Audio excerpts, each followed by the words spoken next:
Woo,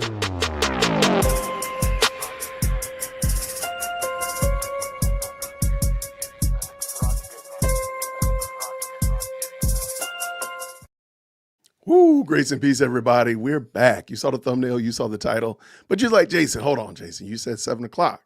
And that's true. I did say 7 o'clock. But I got some extra stuff I got to talk about, man. And look, I can't be up past my bedtime. So I said, you know what? We're going to start a little bit early. Found some good videos I think you all would enjoy. And I also want to try out, see how this camera looks with me on it twice. Okay. That's interesting. Shout out. All right, I'm just being extra, y'all. Shout out to the best live chat on the internet. Hopefully you all had a wonderful Saturday. Happy Lord's Day Eve, if you will. Getting ready for church on tomorrow. And I just want to say shout out to everybody. Now, we have I got a full palette today. I got a full list of videos that we got to go over and talk about. Hopefully, I'm not going to say anything, but I might have a special guest stop through. If we have a guest stop through, I will stop the show and let our guests come in. So I'm just going to leave that alone for the time being. I'm just going to put it out there, float it out there, and hopefully it'll land. We'll see what happens. But in the meantime, and in between time, okay, I keep going back and forth, y'all. And I know I might seem like I'm wishy-washy, flippy-floppy as it relates to Brandon Tatum. Man, I really want this guy to be solid and firm in where he stands. He did a video the other day. It's called Everybody Betrayed Charlie Kirk or something of that nature. And he's sitting down with this young lady and he's talking about his experience with Turning Point. It's the reason I'm going live now, because he got my blood boiling, because I'm like, I just can't take this video. I cannot take this video. And some of you have probably already seen it or maybe discussing it. Wait, Georgia's playing Texas? Oh, man. Go Dogs. Go Dogs. And UFC tonight, too? Oh, well, we got to get done. I haven't watched UFC in a long time, man. I'm really falling off from UFC. Okay. Stay focused. We must stay focused. So I'm watching this video, and, I know some of y'all have seen this. I know some of y'all have seen this video. Brandon Tatum talking about what's going on in Turning Point and such like that. And if I had not known what I know as it relates to Brandon Tatum soft pedaling with one Candaspiracy Owens, I probably would have taken this video, more seriously. But I just could not take this video seriously because I just felt like, what are we watching? It was very frustrating. I have to admit it. I was like, I gotta, you know what? I'm gonna share with y'all. So I'm gonna share my frustration with you all because this video just made no sense to me. So, well, let me take that back. Let me take this back. The video made sense. It's the fact that the ambiguity, the mystery, the air of specter that is out there, the use of they, for crying out loud. Good gracious. Shout out to the theys, and the theys were in the chat. So we're going to talk about this. Shout out to the best live chat on the internet. I see some great numbers up in here. Thank y'all for dropping y'all like number up in here for sure. Thank y'all so much. And then also shout out to the dogs. Go Dogs. All right. We got to get this going because we have, like I said, we got a long night planned. So let me go ahead and bring this in. Let's get into this. How is it that they... All right. So Brandon Tatum sitting down with this young lady. Actually, I don't know her name. I hate that I don't know her name. But they're having an interview. They're talking about, y'all know what they're talking about. And it was frustrating. If you've seen it, or I'm sure you'll hear it as well while we're watching, if you haven't seen it already, it's just super frustrating. So let's just get it in, Jason. Let's go. Go from attacking Israel, being obsessed with Israel. Literally, almost every show is about Israel and the Jews, while we're losing America, right? Yeah. We have Mamdani and all of the craziness that is happening here. Yeah. And now it just transfers into an attack on a Christian pastor, literally. Because the mind went back in attacking Israel. The mind went. So now the mind is susceptible for the devil to use you for his good. And so you see those people going now and attacking good people. I know Rob. I could probably text Rob right now. I didn't know Mikey as much, but I know Rob, and I met Mikey a few times. I know Erica. I've met her. For somebody to say that they think that they have anything to do with Charlie's death, they're either, it's only one, well, if you don't know them, you're ignorant. If you know them and say it, you're evil. Yeah. It's pure evil. It's evil. I went to Turning Point the other day because I do really love. Okay, I'm just going to stop. You probably already know what made my blood pressure go up. You probably have picked it up. Why in the world is he being ambiguous? We all know who he's talking about.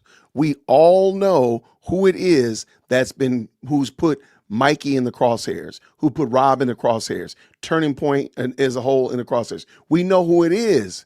Brandon, say her name. Call her out.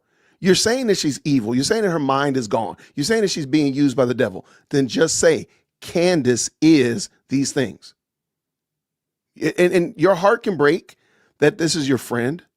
Your heart can be torn because, man, this is my road dog. But at the end of the day, when the smoke clears, you have to be honest.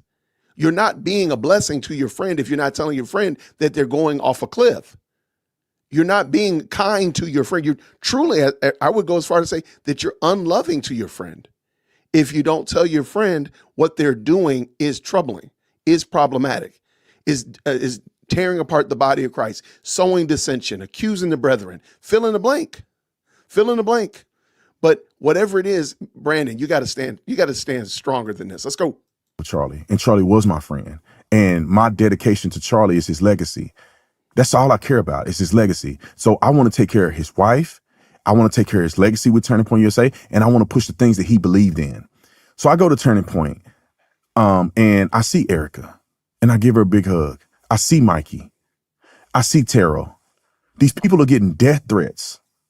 That people are threatening to kill them. Why though? Because somehow they think it had anything to do with Charlie's death. How did that get out there? They didn't just go down the they didn't just go down the clearance aisle at Walmart. Where did they get the idea that these people at Turning Point were associated with Charlie's death? Where did it come from? I need Brandon Tatum to tell us that. Where did it come from?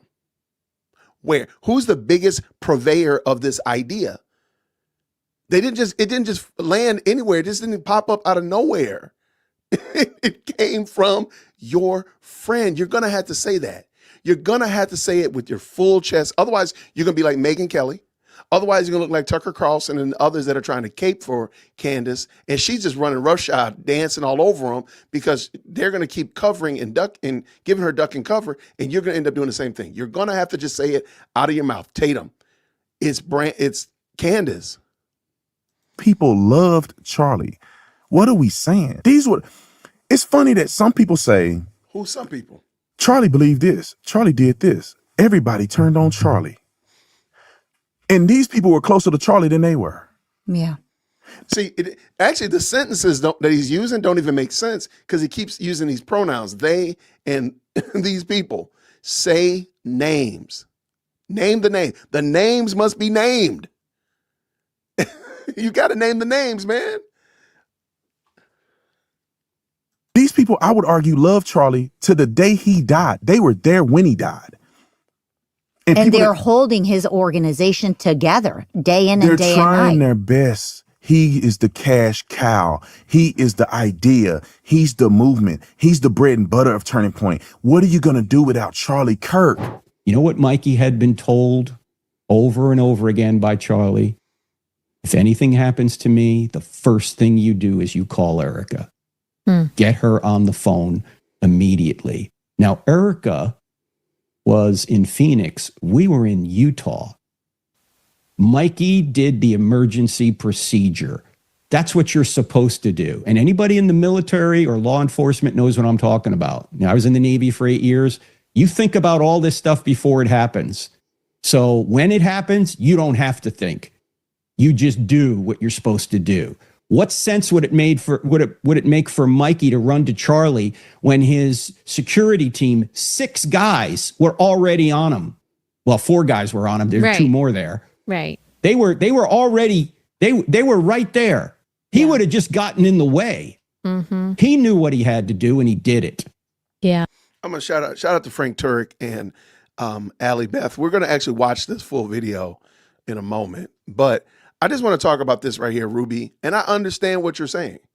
I'm not in disagreement. If let's say Ruby and I are reasonable friends, Okay. We have a good relationship. Your family knows my family. Our kids play together, all that kind of good stuff like that. Maybe we all that kind of stuff, right? We're friends. We're reasonable. If I'm doing something that's unreasonable and you're like, hey, Jason, your wife told me that this is going on. Maybe you shouldn't be doing that. You shouldn't be doing that. And that's reasonable. I say, hey, you know what? Okay. Thank you, Ruby. I appreciate that. And I make the correction. That's understandable. But why is Brandon Tatum not calling out Candace? Because she's not reasonable. He knows, like I know, like everybody in the best live chat on the internet knows, she's going to end up attacking him. So he's not actually doing himself a favor. He's actually being like the battered spouse who doesn't want to call out their husband. I know he loves me. I know he just blacked my eye, but he really loves me. That's what he's doing. No, Candace is the abusive spouse, the abusive friend. That's not a friend. That's not a friend that you want. Because when the chips fall down, your whole family is going to be on the chopping block. Your whole family is going to be in the crosshairs. Look at Charlie Kirk's family right now. His whole family's in the crosshairs because of his friend. I think Brandon should call her out. I'm sorry.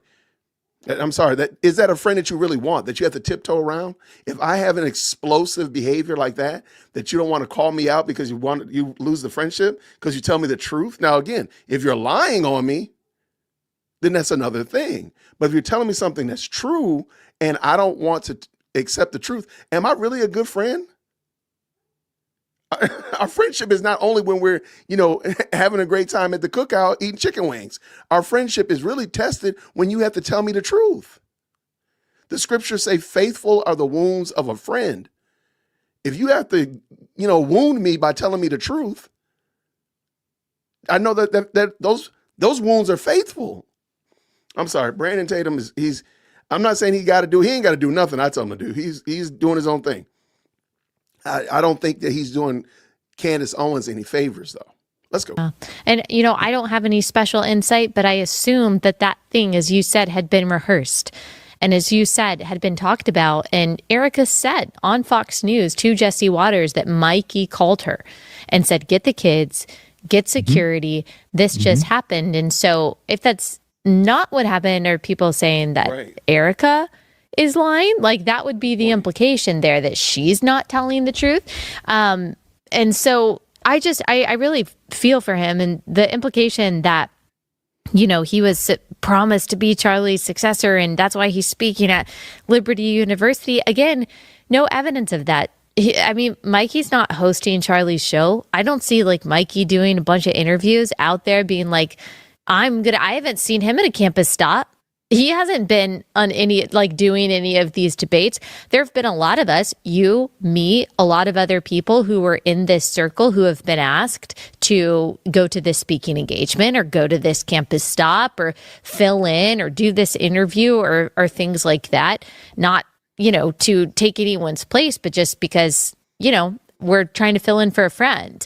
But I haven't seen any evidence of Mikey stepping into any realm. I've seen him continue to serve. And so again, I just don't see the proof. And I think it matters a whole lot to put someone, in the crosshairs by implying that somehow they were involved in this. That's like a really, really hefty claim to make.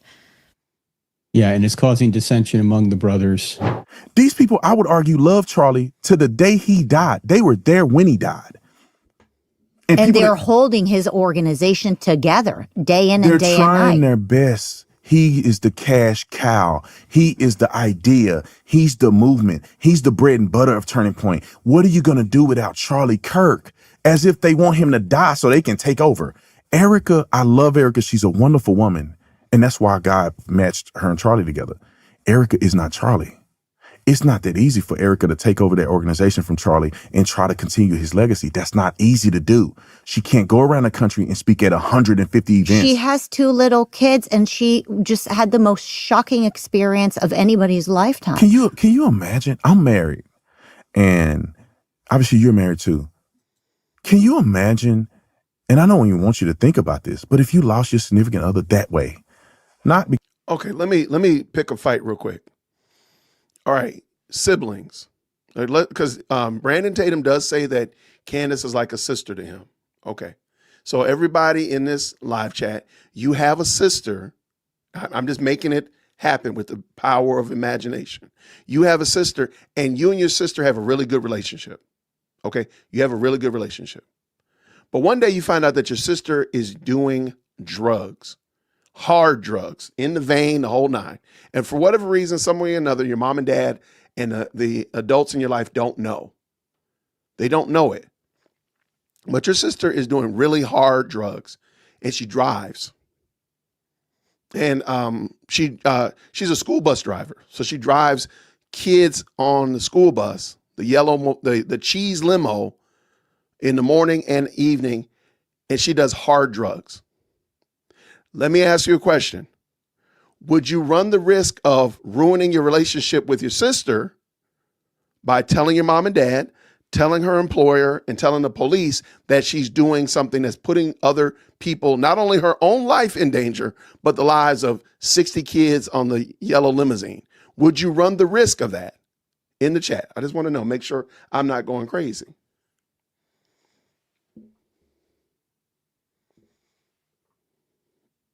Today you do have a sister. Today you actually have a sister.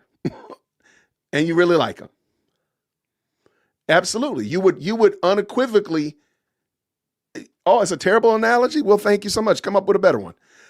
Absolutely. I think most of us would probably go and say, Mom, Dad, sister is doing hard drugs. Employer, my sister's doing hard drugs. You would do everything to stop her, not because you don't care about her, but you realize that the ramifications of her doing hard drugs, possibly being drugged up while she's driving the school bus, is going to be terrible. So same thing here with Brandon. Saying that Candace is a sister is not a stopgap for the fact that she's doing terrible things. That's not a shield. That doesn't protect anybody. But I say, well, she's my sister. I don't want to ruin it. Heck, she's ruining other people's lives. I'm just saying, like, that doesn't work. It doesn't play out in real life. Because had a heart attack or something, or they had chemo, going through chemo, and it was a kind of an expected end. They get assassinated on television in front of the world. My son saw Charlie get assassinated. They were sharing the videos at school. So they're seeing it all over the world. You lose your loved one like that. And people who love you or should love you and care about you or care about at least your husband should protect your heart in that moment. Because they should know, if they're married, what it could possibly be if you lose somebody like that. Losing a dog hurt. You know what I'm saying? Like, I've lost pets before. And like, I'm Y'all do realize interventions are public. That's my thing. Like, if you go the route of intervention, which is perfectly fine, that's a public event. That's a public happening. You get a psychologist or some kind of professional, family, more than one person. So when the people that say, well, Brandon might have went to her privately, an intervention is almost by default or definition is a public event. You're at least going to get two other people, because you've already gone to her privately and she hasn't responded properly. She ain't changed one bit. Because that's the other thing you got to keep in mind. If Brandon has gone to Candace privately, nothing has changed. She's still doing what she was doing before he went to her. So what was the result? devastated. Losing your husband is devastating. My heart is, I'm going to protect her. Yeah. That's the first thing. I don't care about conspiracies, money, none of that stuff.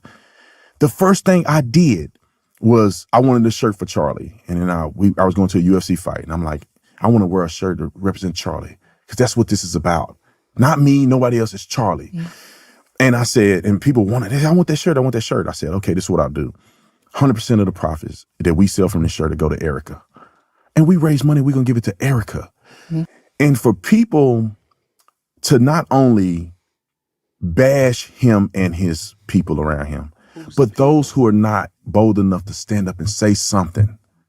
I know people who claim that they were friends with him, Charlie. And then they have a guy come on the podcast that hated Charlie, that spoke ill will of Charlie every single day. Vile. Who are you talking about, Brandon? You can't be talking about Tucker Carlson, can you? You cannot be talking about old Tuck. and having Nick Fuentes on his podcast. You couldn't be doing that, could you? Why don't you just say their names? Brandon, no more pronouns. We need all proper pronouns from now forward. No more. Just say their names, my guy. It's okay. It is okay. And they bring them on the show and, hey, let me talk to you about you. I'm sorry I said this to you. Marissa, you can't come on my show if you bash Charlie without being confronted by me. You're lucky to be in the same presence as me if you were to bash my friend like that. And you brought his wife up and said his wife was a plant. You can't even talk to me with saying stuff like that. I don't know what kind of cowardice friends that you have around you that will let somebody say that about your wife and let somebody say something about you crazy in your death and they don't stand up to it. Well, that's very interesting that you bring up the term friends because the concept of friendship, right? We all have friendships behind the scenes. We all have friendships in the public sphere, but obviously we develop friendships just natural friendships as we're in the same, we're colleagues, essentially. How can you be a friend of Charlie Kirk's and bring on a vile person who constantly tried to destroy Charlie Kirk's organization? Yeah. You call that friendship? And I mean, I'm going to say, I don't want to say his name. Everybody is watching this, knows exactly who I'm. No, we don't. No, we don't. Just tell us who it is. Be upfront. Be upfront. Say their names. The names must be named. I need to get that sound clip. The names must be named. Say it. I'm talking about. But the reason we are not calling this person out, people are not calling this person out, is because we're saying, oh, he's our friend. We don't bash our friends in public. We don't bash our friends in public. Meanwhile, this friend of ours has no problem bashing our dead, murdered friend who can't stand up for himself or for his wife at this point in time. Right. It is, Brandon, it is demonic. The demon has made it into the conservative right. Yeah. And I'm all about having a big tent. But even a tent needs to have its borders. Even if a tent does not have a border, it will lose its soul. And I really worry that if we do not speak out, we're going to be swimming in a lot of vile garbage and we will lose everything we fought for. You cannot say that you are a fan of Joseph Stalin and think that you have there's and I'm not really a big rapper, but there's a big song out like Kendrick Lamar. They not like us. Yeah. They not like us. Like you saying you support Joseph Stalin and you are a Hitler fan and that you say the N-word every time you open your mouth on your shows and you bash women and you do this and you said you were effing Turning Point USA. He said it. I'm effing Turning Point USA and I've been effing it and it's Charlie's baby. Yeah. Charlie's baby, Turning Point. I'm effing it. I've taken over Turning Point. I'm gonna tear it all down. You ain't like us. We don't operate like that. Charlie don't operate like that. Why didn't Charlie interview that person? Because Charlie we don't give credence to foolery. And then you wait till he dies to interview this person. Why didn't you interview him when Charlie was alive? I wonder why. But then you bring him on to do a little, like I call it butt sniffing. Like dogs, they want to get to know each other, they sniff each other's butt. This should have been an all-out brawl. I'm telling you, Marissa, no one, I hope that anybody watching this, if you ever disrespect any of my friends to that degree and they wives after he has died, you don't even talk to me. Don't even talk to me. If I see little Hitler somewhere, don't talk to me. Stay in your lane, gangster. We ain't the same. You not like us. Don't come up to me and say, I want to be friends. Can I come on your podcast? It's not going to go well for you. I can't stand evil people. And the person who's gaslighting the living daylights out of us, who decide to interview, you know who I'm talking about, he's gaslighting us too. Because he goes and says, oh, I brought him on because I wanted to. No, you gaslighting us. Well, he'll say, oh, well, it's my right to interview whoever I want. You're right. Correct. Yeah. Correct. It's freedom of speech. Yeah. It's your right. But should you? Should you do this? Well, you talk about morality. Yeah. We talk about being a Christian. You talk about being biblical. Okay, interview whoever you want. But there is a consequence, because should you do it? Should you interview the arch nemesis of your murdered friend, 2 months after he was murdered. Should you? And should we hold him accountable for doing something literally horrible, vile, and probably demonic? Interview who you want. We're going to call you on the carpet. You haven't called him on the carpet, though. You haven't even said his name. Say his name, Brandon Tatum. Say Tucker Carlson. Say it. Say it.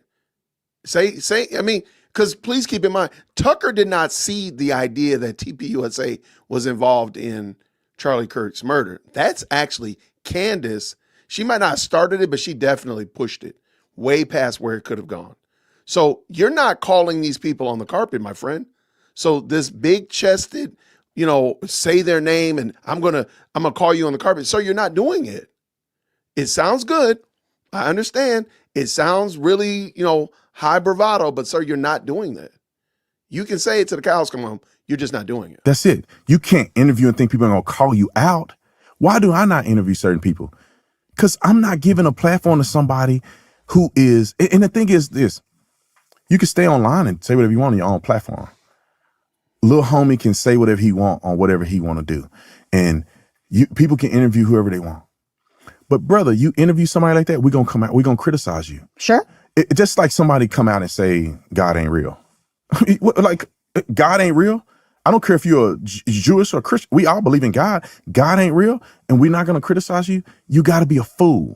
You're not a part of the movement. If you're saying God don't exist, you're not a part of this movement. Because all the things we do is in light of what God has done for us and God's, word, the word of God, the law that we have, our founding fathers, all of that is God. And when people come out and do this foolery, we don't want you to be a part of what we're doing. No, like if you think that there's a lot of momentum in this too, people are forgetting. I post a clip of the little homie. I call him little homie. I post a clip of him doing something vile. In my comment section, people are defending it. We will lose our party if we start giving credence to this.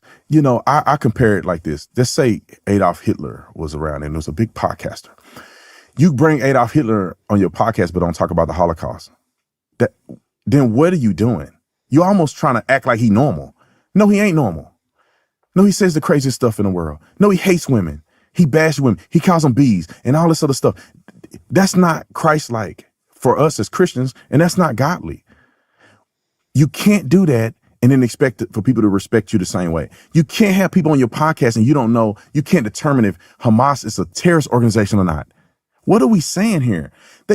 You bring people on your podcast that say the Jews created AI to destroy the world. You're not going to at least push back on that. You interviewed a woman on there that says that Hamas is not a terrorist organization and that Christians are treated better in the West Bank than in Israel. That was the George The nun. Stephanopoulos' nun. Yeah. It's George Yeah, Stephanopoulos' his sister, who, by the way, George Stephanopoulos, after everything Trump went through with that family, that's who we're now platforming. Oh, just bring them into our tent. Our tent has no borders.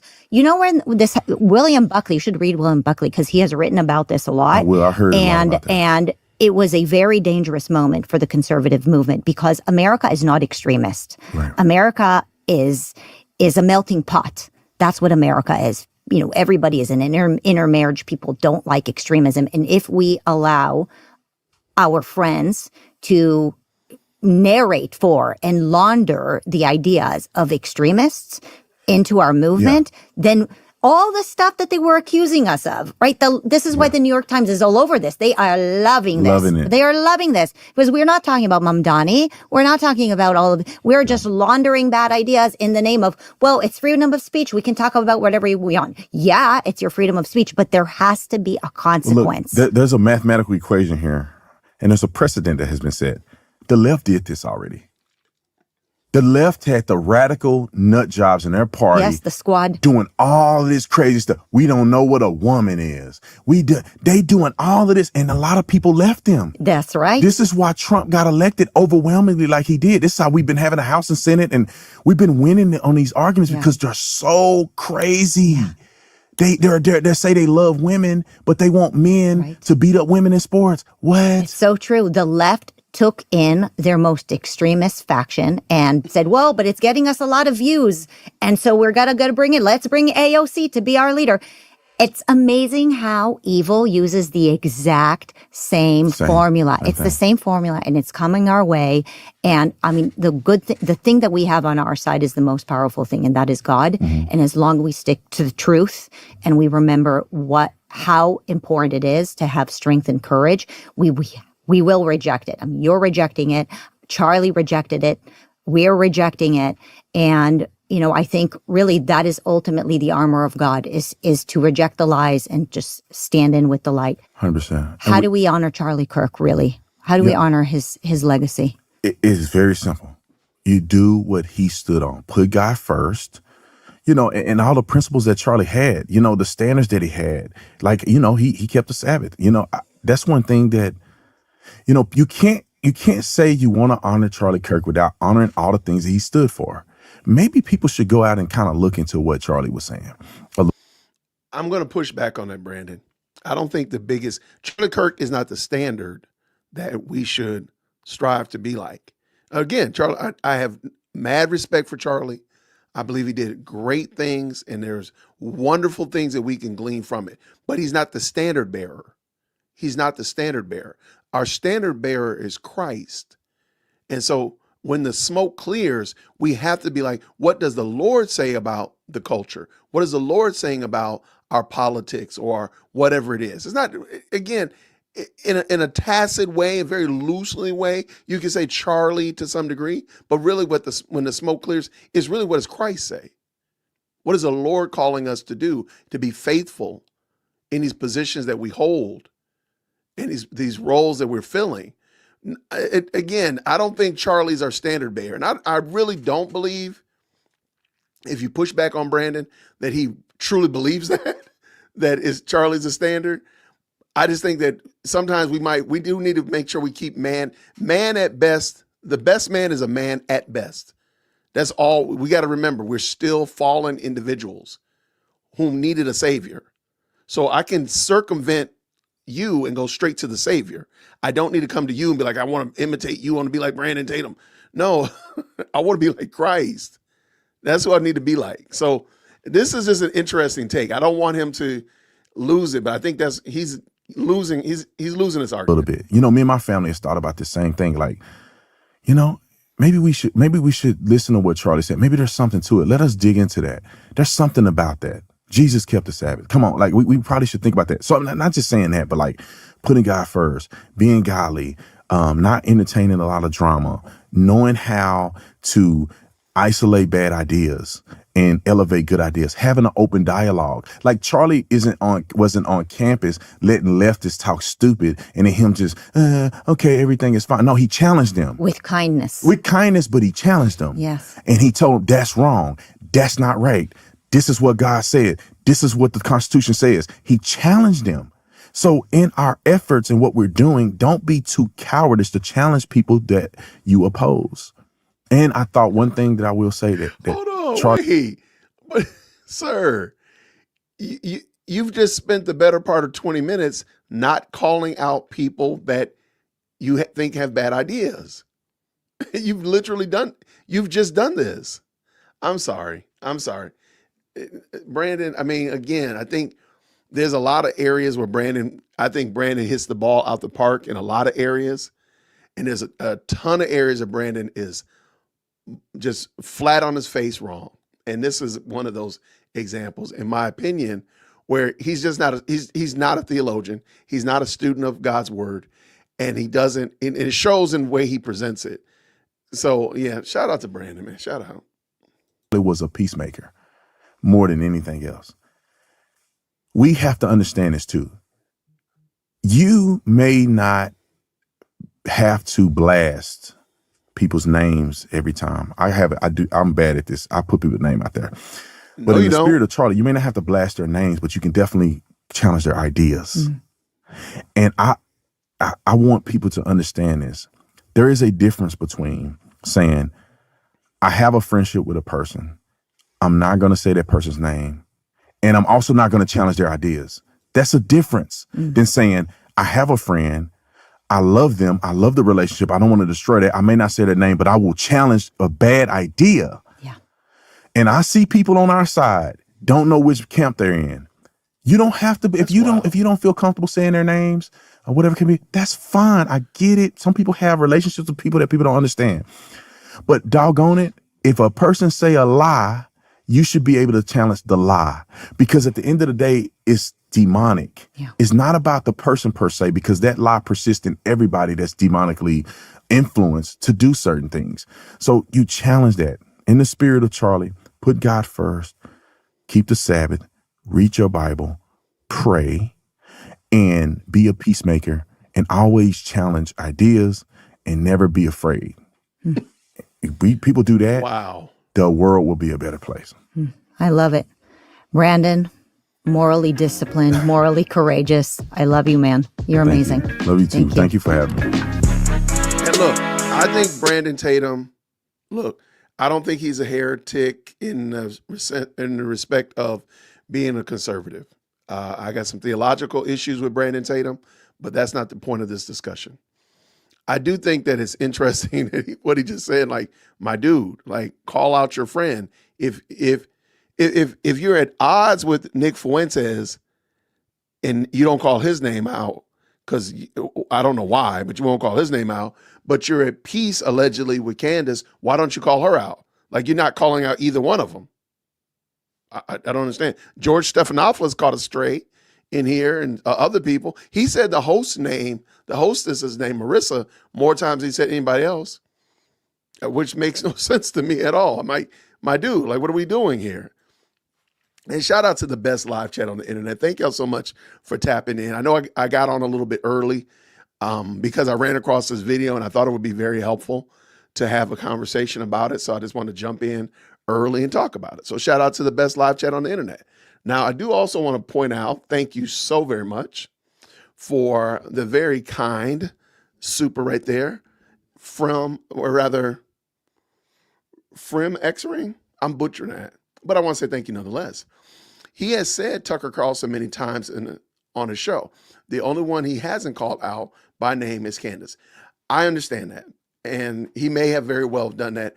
I'm just saying, go and call the names out now. Why are you doing it right now? While you're here, just go on and say their names. But I understand, and I'm not trying to fracture friendships and tear apart families and all that kind of stuff like that. It just seems pretty odd to me that he won't call out some of the most egregious of the party that he could. So that was the only reason I did that. Looking at something real quick. Sorry about that. There we go. Sorry about that. What I wanted to do, so the other day, and again, I got a ton of videos, and I'm actually waiting to see if a friend of ours is going to be able to jump on. I don't think they're going to be able to jump on. All right, I was trying to stall to see if they'll be able. If they come on later, wait, hold on real quick. If they're able to come on, I'll just stop and bring them on.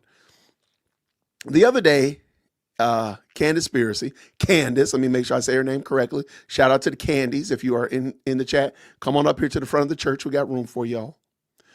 She was really hand-wringing about when did TPUSA become so about faith. Remember that? And it led me down a rabbit trail of trying to find instances where Charlie was talking about his faith, about God, about Christian values, whatever. And I ran across like several really good examples of Charlie. And again, this is not an exhaustive list by any means. And I'm sure if I really dug in, I could probably find even hundreds, if not thousands of more examples of him giving advice to college students around the faith. And I'm like, why is it that Candace doesn't know this? Because she made it sound as if she didn't know Charlie was a Christian. Like, whoa, I didn't know you were a Christian. She treated it like that.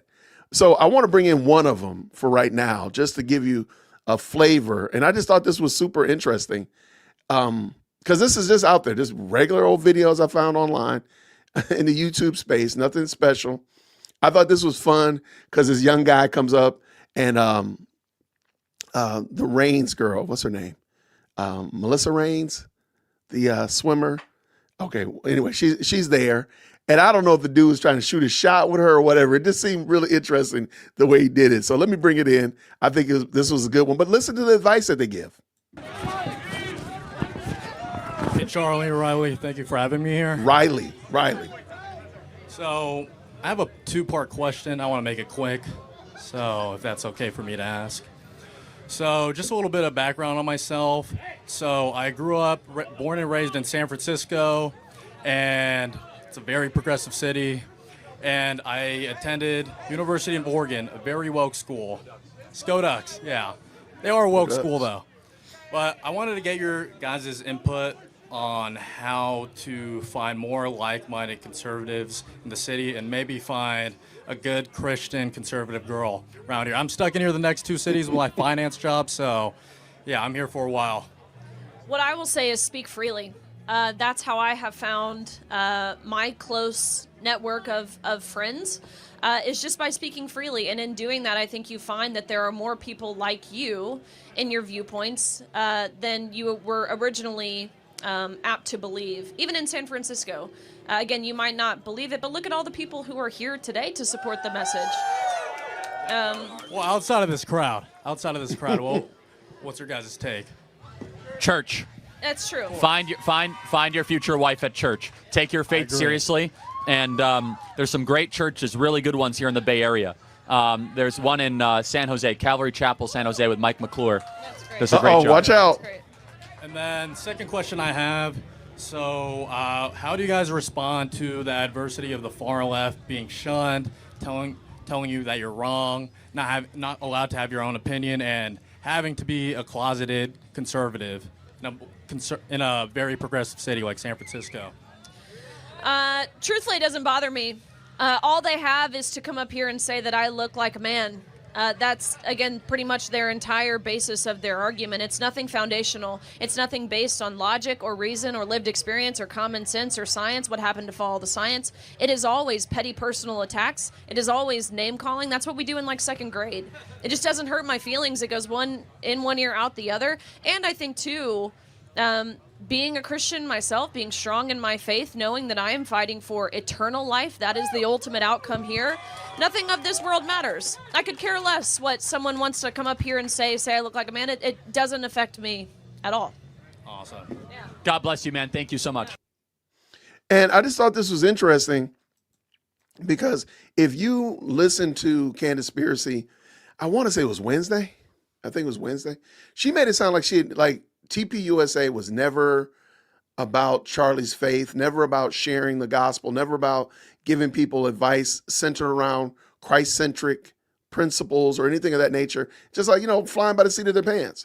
And when you listen to Riley, when she first started, she's talking about speak and be open, this and other. First thing Charlie did was go to church. And it was weird to me. I got one more, and then I promise we're going to get into this really good interview that Allie Beth Stuckey did with Frank Turek.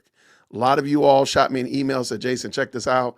It's super informative, so I want to give it a shot. So here's another example of Charlie addressing a young person. And this person is literally asking Charlie, what do I do about my faith? And I'm like, how did she miss this? Anybody know how did Candace miss this? Watch this. Hey, Charlie. I just got a question regarding the drug problem within the U.S. What's like a legitimate fix to this? Which drug problem specifically? I think anything. Heroin. I think marijuana is being already legalized, being fine. When it comes to fentanyl, heroin, cocaine, because the prohibition method we've been taking isn't really working out.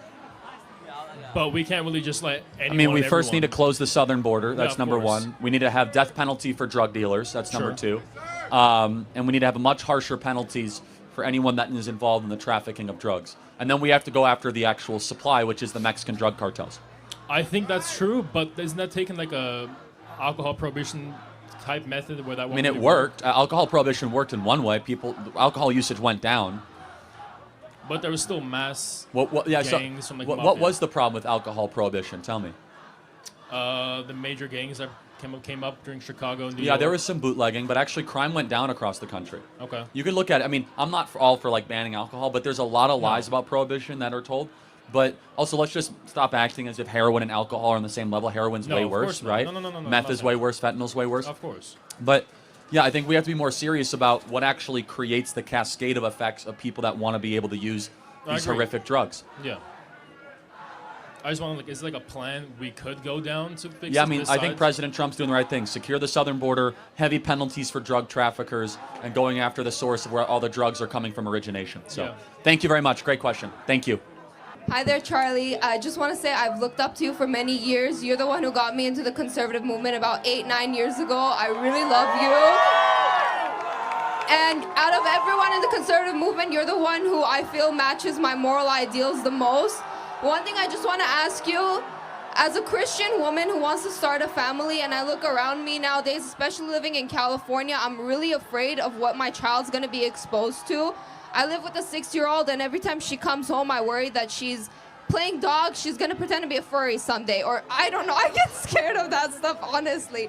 What do you think is the best way to prevent our children from being influenced from those ideals and growing up with the proper Christian ideals? Even though we keep it in our household, they're still exposed to it outside. Yeah, first of all, don't send your kids to government schools. That's number one. Number two, have a very robust church life and attend church regularly. Honor God in all that you do. And also, marry a godly man that was willing to defend your kids and to wall off all of the negative, poisonous content that might come after your future children. It's very, very important. And then finally, I don't want to say leave California, but it's getting worse around. The cultural poisons and toxins that are out there is so dreadful. It is so heavy. So that would be my piece of advice for you. Thank you so much. And if you are called to be a stay-at-home mom, that's a beautiful thing. You don't have to go into the workforce to be a godly woman. In fact, I recommend being a stay-at-home mom. It's one of the most underappreciated elements of American life. Thank you. What's up, Charlie? College. So I just want to stop for a second. And I'm like, why? Those are some very Christianese, if you will. If I really need to be like real generic, those are some real faith-based replies. Why did Candace act like she had never heard this before? But remember, she's a Mason of TPUSA. She's a founding member. You know, she started the thing. Let her tell the story. Like, what is going on here? I just thought that was adorable, man. And I just want to finish this up, and then we'll bring in the Allie Beth Stuckey and Frank Turek. Enrollment rate has been dropping every single year for the past few years. Education feels much less regulated, not up to date, and pretty not advanced anymore. What do you recommend if you want to get educated but don't think a college education is the best way? It's a good question. It depends on what you want to do, right? It depends on what you want to actually, For example, pursue. sorry to interrupt, but this college here has promised to raise their tuition 35% over the next 5 years. 7%. I mean, it's incredible. I'm going to be honest. In the next 10 years, we're not there yet. These colleges are going to be completely irrelevant. Absolutely. AI is going to take away 90% of the jobs, and advanced robotics is going to basically take over the world as we know it. So find something to study and be good at that AI can't do. Thank you. It's the best piece of advice I have for young people. Thank you, Charlie. Find something to be good at that AI cannot do. Thank you. It's a short list, by the way. Yeah. Because AI is getting pretty advanced, as you well know. Thank you. Yeah. Appreciate it. Now I know your stance on DEI is, no DEI based on race, religion, ideology, political beliefs, which I 100% agree with. My question for you is, what are your thoughts on DEI I don't know if DEI is even the correct term, but based on context or circumstances. So I just want to use applying to college, for example. So let's say someone like J.D. Vance, who grew up in a very rough circumstance, probably went to an underfunded school, versus just another applicant who maybe went to private school, had more opportunities, had the opportunity to take higher level college courses and succeeded. So on paper, you could say that the one that took harder classes has, more merit. But would you also consider the fact that the other applicant didn't have the opportunity? On the surface, it sounds good. So number one, this is the way they're getting around affirmative action, is they try to have these what they call context cultural scores, and they try to get around that way. The answer is no, that should have no bearing, because you need to have a system based on excellence, and if you do not, you will then discriminate against people that otherwise are very qualified to be there in those positions. It is not the goal of the institution to try to open the door to as many people as possible. It's to be the most excellent possible institution and be able to protect knowledge and pursue knowledge. That is what the goal of college should be. But what do you think the best solution is for people that don't have those opportunities to begin with? I mean, first and foremost, try your best to graduate high school, make the most of your life. You know, maybe go to two-year college or technical school. I mean, these are just general life advice. I mean, if you want to stay out of poverty, it's not hard in America, by the way. And everyone in this audience, it's not hard. It's very easy to stay out of poverty. You want to know how to stay out of poverty? Don't commit crimes. Get married before you have kids. Get a job, any job. Yeah, exactly. Get a job, any job, right? And be like not awful with money. You do those 4 things, you can stay out of what is classified as poverty in this country. Okay, just one last. And I want to say that you can find scripture to support each one of those examples, each one of them, each one. So even in the midst of not being, he's not giving book, chapter, verse, and context, but still, that's a wonderful advice. I'm still trying to figure out why Candace didn't hear this. Last point, because I remember you were talking about, or at least I heard that you were talking about, that character can be a part of merit. Could you make the argument that someone has a lot of character if they do come from a harder circumstance and we're still able to potentially achieve? Yeah. I mean, I think character does matter a lot. How you weigh it in an admission process is very complicated, though. I agree. Yeah. Thank you. Very complicated. Appreciate it. Shout out to Kurt. Shout out to Charlie Kirk. I just thought that was really cool. I wanted to bring that in because, again, the other day Candace was acting like she had never heard about TPUSA Faith or TP Faith and whatever like that. And she was so woe is me, hand wringing, like, oh my gosh, I can't believe. And I'm like, Charlie was talking about faith all the time. And I'm sure if I had done a deeper dive, I probably could have come up with 3 or 4 hours of him talking just about faith alone in his public Discord. Why did she not know that? I'm saying it because I'm like, how did you miss this? And why are you making it sound like, oh, there's pastors around, as if that would be abnormal, being the fact that Charlie himself spoke about faith quite regularly. So before we do the Allie Beth, I do want to bring in I want to do a commercial break. I want to take a little commercial just to kind of clean the palate, give you a chance to laugh, give you a chance to get yourself another beverage, all that kind of stuff like that. So let's do a commercial break. When you say you believe that Charlie Kirk was betrayed by someone close to him, what do you mean? I think that last week when I was making pancakes for the kids, there was a lot of stuff in the batter. I'm not buying it. And I just want to be clear that Tyler Robinson did not. He did not do it. He's not the guy. Was not the guy. And your basis for saying he didn't act alone is what? I don't know. Maybe the weird Fed messages that were like concocted out of nowhere. Because how can you go off of messages? We do dreams, okay?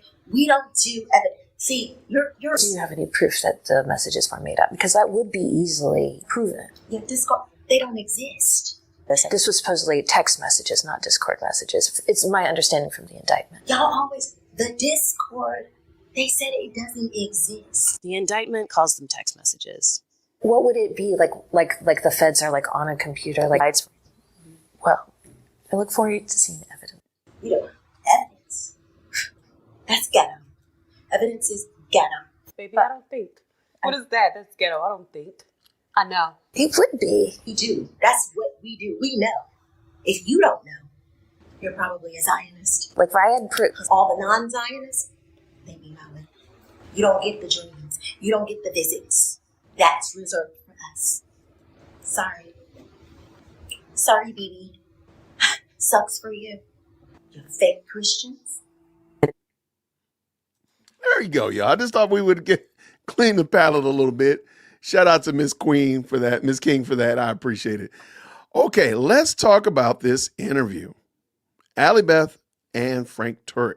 A lot of you all, again, sent me an email, said, Jason, check this video out. I checked it out. I said, you know what? I think we need to do it. So we're going to bring in Allie Beth, Frank Turek, gonna have a good conversation. Please, if you don't mind, green hearts in the chat.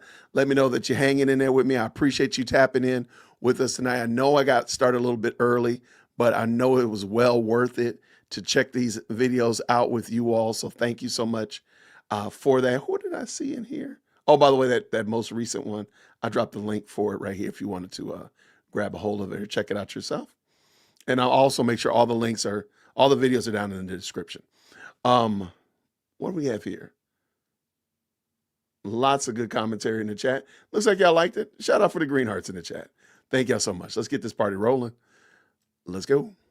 Apologist Dr. Frank Turek went into the Lion's Den at UC Berkeley a few days ago, and the backlash from agitators there was just insane. He is telling us what really went down. What was it like to share the gospel in that kind of environment? We are also going to be getting into what he thinks about Candace Owens's theories about Charlie Kirk's murder. We've got all that and so much more on today's episode of Relatable. It's brought to you by our friends at Good Ranchers. Go to goodranchers.com for American meat delivered right to your front door. Use code Allie for a discount at checkout. That's goodranchers.com, code Allie.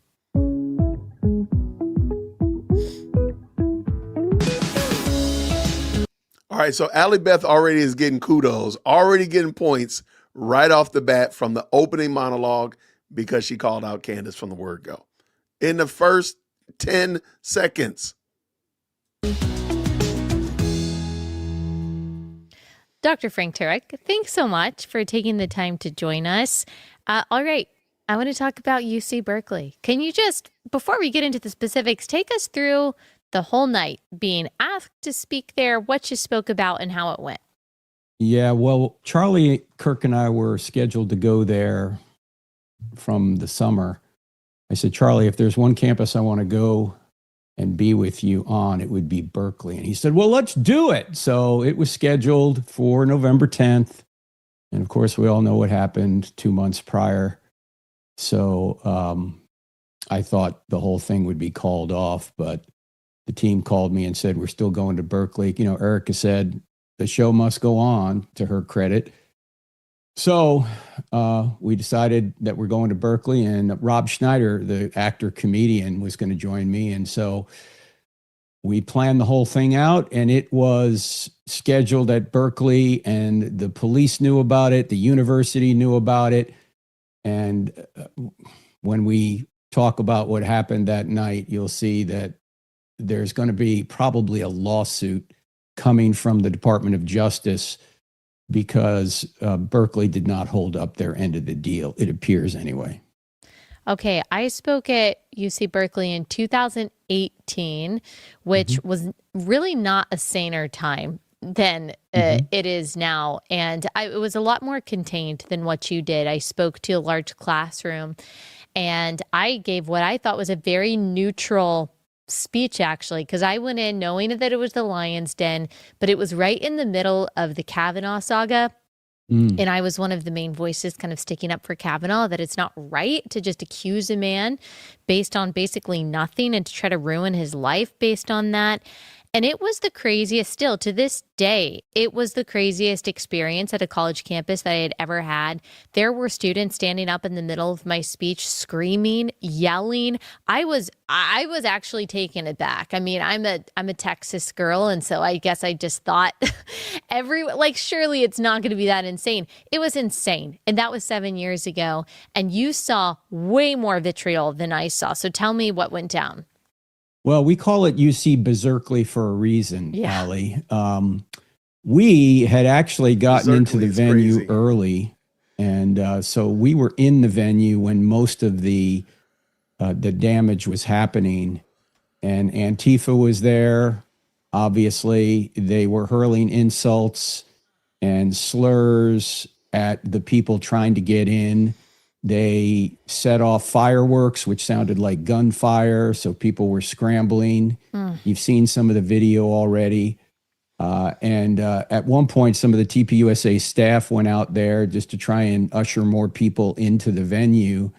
And TPUSA security said, hey, get back in the building because it's too dangerous out here. So the venue held at least 2,000 people. It's a beautiful theater, and they had 2 balconies that, as I say, the whole venue would hold, dependent upon how they format it, up to 2,400. I think there were at least 2,000 seats in there, and only between 900 and 1,000 were filled because the university decided not to let certain people in who didn't have their official ticket, which is a whole nother thing. They had to use the university ticketing system. And so what happened was, and many leftists went on, got the free tickets, and then said they weren't going to use them, or didn't tell people they weren't going to use them, but they wanted to have the venue be empty. So 900 to 1,000 people courageously got in. The doors opened at, let's see, I was in there. The doors opened at 5 o'clock for a 6:30 start. And so a number of people got in there, but the university police did not keep the walkway free to allow people to get in. So people were spat on, people were harassed. Man. And they were not only harassed getting in, Allie, they were harassed getting out. Wow. After the whole event was over. So the event ended, I want to say it was like 8:45. So we started at about, I'd say 20 minutes late. And so the whole event went about 2 hours. Yeah. And Antifa was out there the whole time. It's not a large group of people, just a very disruptive group of people. And not all of them were students, Allie. I would say that from the reports that I got, because I wasn't actually out on the sidewalk, most of these people were adults. Most of these people were probably George Soros funded, liberal agitators. Wow. And Harmeet Dillon, who is in the Department of Justice and is the top civil rights attorney in the country, or civil rights law enforcement person, has already sent Berkeley a 2-page letter that they need to retain all the records because there's probably going to be a civil rights lawsuit brought against Berkeley, which, by the way, gets, I've heard, hundreds of millions, if not $1 billion a year in funding from the United States government. Wow. So there are laws that say you have to grant equal access. You can't allow a heckler's veto to go forward. You experience a heckler's veto. In other words, that people were actually in the venue trying to shout you down. Right. None of the people that were well, I can't say that because the first questioner was claimed to be part of Antifa, but he was polite. Nobody in the venue shouted anyone down. Yeah. They were predominantly Charlie Kirk and TPUSA and supporters and Christians, but people outside the venue did everything they could to prevent people from getting in. All right. I think it's a commercial. Quick pause to tell you about our first sponsor for the day, and that is Crowd Health. Okay, if you want to. Okay, so I'm gonna let her tease that out while we jump in. Thank y'all so much to everybody who's jumped into the best live chat on the internet. I appreciate y'all. Somebody said that they live there. I don't live far from the Bay Area, and Berkeley wants to have protests, everything. That's kind of wild. I can imagine that, though. I can kind of imagine it's probably bonkers living there for sure. All right. So I wanted to, the question was, would I review Allie Beth and Frank Turek? I enjoy hearing Frank. I think he has a great mind. He has some excellent things to say. So I'm always interested in hearing what's going on with him. So shout out to Frank for sure. And that's what we're going to be doing. Let's see. I think they're back. Let's see. Oh, she's back. Everything up. Of course, you join the crowd, a group of members who, just like you, want to help pay for each other's unexpected medical events. This is a little bit of, she's still doing her ad read. So I'm on Crowd Health. So I'm going to go ahead and finish this up. What do we have here? Asking for receipts is respecting everyone's critical thinking skills. Yep, absolutely. Yeah, I think Frank was a huge influence, but let's keep it going. They're back. Let's go. We have lots of video that has been playing or will be playing as you're describing all of this, but there's one video I just want people to see the cruelty of some of these demonstrators. Stop for. You're dead, homie. You're dead, homie. You're dead, homie. You're dead, homie. You're dead, homie. You're dead, homie. Drown fascism in a sea of resistance. Revolutionary Student Organization. Okay.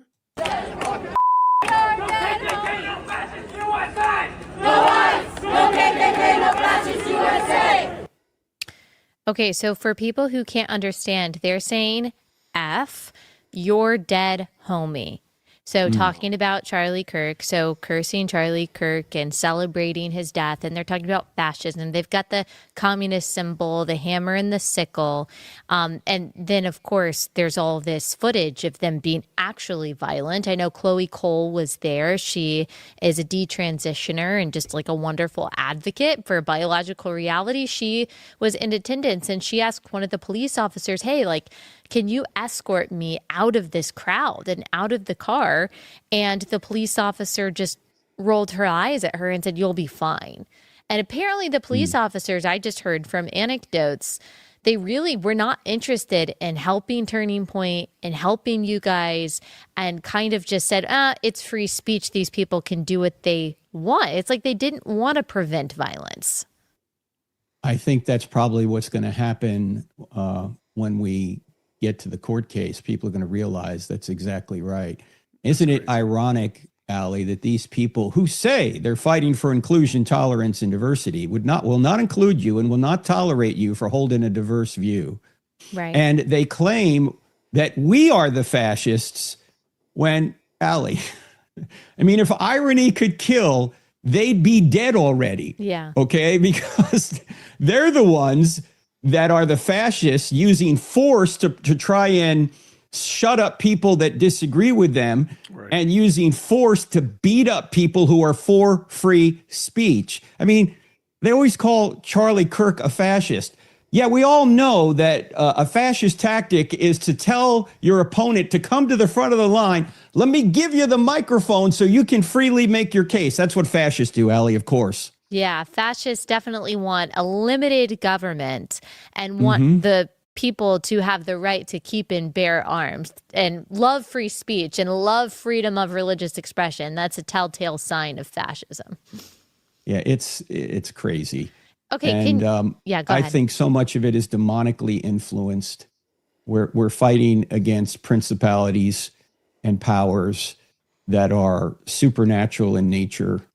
And some of these people, I mean, I'm sure people have already seen the gentleman who was beaten up wearing the red freedom shirt, because it turns out, it appears now that the guy who did that, I mean, you can't make this stuff up, Allie. The guy's first name is Jihad. Okay, you can't make this up. And he goes to a mosque apparently in Oakland. Yeah. And he was trying to hide his face. He's some kind of rapper. He's got some odd name, but his first name is Jihad. I don't have it in front of me. And he was arrested. And so was the guy he beat up.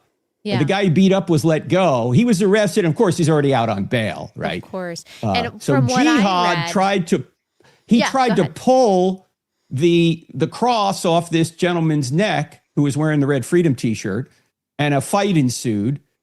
And they both were arrested, but of course, he's already out on bail. By the way, meanwhile, that day, just before the event, I had lunch with a friend of mine who is a pro-life sidewalk counselor. His name is Don Blythe, great guy. He's out in Modesto. He came to San Francisco to have lunch with me. And he was arrested on San Jose State's campus not long ago, even though it was an illegal arrest. And he told me this, I haven't checked this out myself, but he said, in San Jose now, you're supposed to book yourself. You have to book yourself. Yeah, I know. How does that work? It's crazy out there. And can we talk about the purpose of government for a minute? Yes. You know what? We're going to get into that because I saw that your article in Fox News, but can I ask you, well, a couple things. I want to ask you another theological question, and then we can get into the purpose of government and capital punishment. But I do want to play this clip of you from UC Berkeley sharing the gospel. So God gives us free choice. The problem is we can use our free choice to do evil like the shooter did. But can any good come from that? The Bible talks a lot about this. We don't have time to get into all the details. But the Bible talks about the fact that testing produces patience, and patience produces character, and tribulation leads to hope. And it says all things work together for good to those that love God and are called according to his purpose to be conformed to the image of his son. Doesn't say all things are good. There's a lot of evil things out there, but according to God, good things can come from evil, especially to people who are called according to his purpose. And one of the ways that you become more like Jesus is through evil. Man, if you get everything you want every time, you don't become like Jesus, you become a me monster. What was the response in the room when you were sharing this biblical truth? The response was very positive. The people that got in were courageous supporters of TPUSA.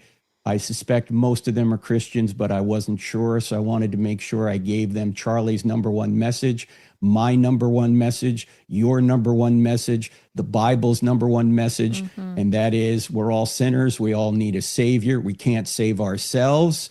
That there's only two things you're going to get in the afterlife. You're either going to get justice or you're going to get grace. And I don't want justice from an infinite being. Neither do you, neither does anybody watching, neither did anybody at UC Berkeley. And the only way we can avoid infinite justice is the God of infinite grace, who takes justice upon himself, takes our punishment upon himself. And then by trusting in him, we're not only forgiven, but given his righteousness. Amen. So that's the only message I wanted to get across at the memorial. That's the only real message I wanted to get across to the folks there at UC Berkeley, other than the question of if God, why evil? We dealt with that in my 20-minute talk as well. Yeah, that's so good. I'm so glad that you're doing that series right now. And then the other question that I had, and maybe this will lead us into the purpose of the government, something that I note in all of these, Antifa protesters, which Charlie talked about so much before he died, from what I understand, even privately, to people in the government saying, look, we got to break up these left-wing terror cells. They're serious, they're inflicting violence. And that was something that he pushed hard for, that those of us who care about his legacy should also be focusing on that, especially those with the power to do it in the government. But what is it about communism? I see this hammer and sickle. I see these people who say they want equality, they want peace, they want everyone to be taken care of, and they say they're fighting against poverty. Why always, every single time you see those mantras and those symbols, do you see such violence and ugliness and godlessness? Like, why do those things go hand in hand? It's interesting, Allie. Our mutual friend, James Lindsay, is a agnostic atheist. And about a year before Charlie died, he texted Charlie and he said, Charlie, I'm starting to believe in Satan because I'm looking at the history of communism in the 20th century, where communist governments killed probably 100 million of their own people. Communist governments. And so Charlie texted him back, if Satan, then God. And James texted back, that would follow. In other words, it's the point that if there's evil, there has to be good, because evil's not a thing in itself. It's a lack in a good thing. It's like cancer. If you take all the cancer out of a good body, you got a better body. But what happens if you take all the body out of the cancer? Yeah. You got nothing, right? Yeah. It doesn't exist on its own. Oh, and I say that because the history of communism is so poor that only an intellectual could defend it. Okay, I think Thomas Sowell said that. Communism and atheism go hand in hand. Why? Well, because in atheism and communism, the state is eternal and the individual is expendable. The individual is not eternal. In Christianity, the state is not eternal. The individual is. And so we have to have protections for the individual against a despotic government. That's what our Bill of Rights is all about. All right. I can get with you. Next. Frank, I'm with you, Frank, for sure.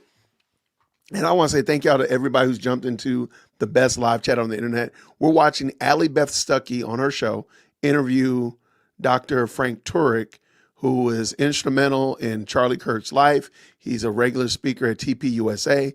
and such like that. So we wanted to, some people asked, I said we would watch it and get some feedback. So please let me know what y'all think about it so far.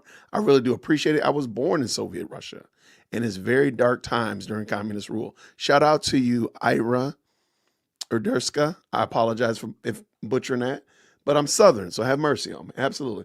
Communism 101, turn them from God and to the state. There we go. Shout out to you, Jalen. I appreciate it. Very keen observation. Thank you to everybody. And by the way, I'm also trying out the dual stream option, so you can see this stream in vertical format or horizontal. Let me know what you think about it, especially if you're on the vertical side, watching on your phone, or if you're in horizontal, watching on your TV or monitor. I just want to know what y'all think about it. So, but be kind, be kind. I'm just trying it out. I'm just trying it out as an option. Don't beat your boy up. Don't beat me up. All right. What do we have here? They are back in a second. Hold on. I think they're back. Allie's done. Let's get her back in here. Let's go. All right. Let's see what they got. That is what Paul talks about in Romans chapter 13. And of course, it's mentioned also in Genesis chapter 9. If we had no government, wrongdoers would run rampant, just like they did almost rampant at UC Berkeley. We need a force to protect innocent people from evil and to punish wrongdoers. And when governments cease to do that, they cease to become legitimate governments. That's why our founders in the Declaration of Independence listed a long list of abuses that King George had committed against them. And so they said, if the government won't secure our rights, we have a right to a new government. And the real founder of our Constitution was James Madison, who said, if men were angels, no government would be necessary. Mm-hmm. I mean, if you think about the fact that human beings are not angels, but if we were, would we need a government? We wouldn't need a government at all. We'd always treat people well. There's no reason to have an outside force prevent evil, because nobody would be doing evil and there'd be no wrongdoing to be punished. Mm-hmm. But since we are fallen and we do need a savior, we need a government to protect innocent people from evil. And this is where your book, Toxic Empathy, is so important, because people think one-sidedly, and you will explain it better than me. So I want you to take it from here, Allie, because you explain the fact that people don't see both sides of an issue and they wind up supporting the criminal rather than the victim. Can you unpack that for us? Sure. Yes. The media does this very well, and there are so many examples of this. But in my book, I go through the 5 subjects where we see the media use empathy by hoisting up a particular victim to get you to draw the progressive conclusion about something. For example, when it comes to abortion, NPR told this terrible story of this woman named Samantha who was pregnant, and she found out at 20 weeks that her baby had this fatal fetal anomaly, wouldn't live long after birth. And so how NPR tells this story is that, to her horror, she found out that in the state of Texas, she couldn't get an abortion. That's what she wanted. And so she was forced to carry this pregnancy. She was forced to bear the financial burden of delivery and bearing her child. She was forced to go through this emotional distress because she wasn't given a choice because of this cruel, draconian Texas law. So it's all told from the perspective of the mother as the victim in this situation. Never are we told what an abortion entails. Never are we told about this child, that she got to be delivered, that she got to be held, that she got to be named, that she got to be kissed and loved and cared for and then buried like the human being that she is. They don't talk about what would have happened if abortion had been allowed. She would have been poisoned, dismembered, thrown away like toxic waste. It was all from the perspective of the pain of the mother who was forced to carry this child to term. So at the end of it, you see all the comments on Instagram on this particular post too. Everyone's incensed. Everyone feels so deeply for this mother. Everyone feels so much empathy for this mother that they draw the conclusion that NPR and Washington Post and all of these outlets want them to draw, which is these pro-life laws are cruel. because look at the pain that it causes. This is true when they tell stories about an illegal alien, when they tell the story about the man who feels he was trapped in the wrong body, when they talk about, oh, this person just wants to love who they want to love, or, oh, this criminal had such a hard upbringing. When you focus on their stories, you forget that, okay, well, if I support the policy that this outlet wants me to support, well, then babies die, then women and girls don't get private spaces, then children don't have both a mom and a dad, and then there are a bunch of victims of this person being let out of jail. In economics, that's called the second order effect. People don't think about the second order effect of their first decision. And when you're powered by empathy to make a decision, you are blinded to the victim on the other side of the moral equation. Especially when that victim is never brought up. Right. Or the victim is told that victim, particularly in the pro-life issue, isn't really a person. Right. So that's so well said. And I know your listeners, if they haven't gotten toxic empathy yet, they need to get it. Because this is the problem. In fact, I was just looking at a Twitter feed. Elon Musk put this out today, Ali. Someone asked the question, what is the greatest problem facing humanity? And he said, it's interesting to read all the responses in the Twitter feed, but one of them that popped up was from Glad, I think his name is. Sad, I think. Yeah, he's a professor up in Canada, and he calls it suicidal empathy. Right.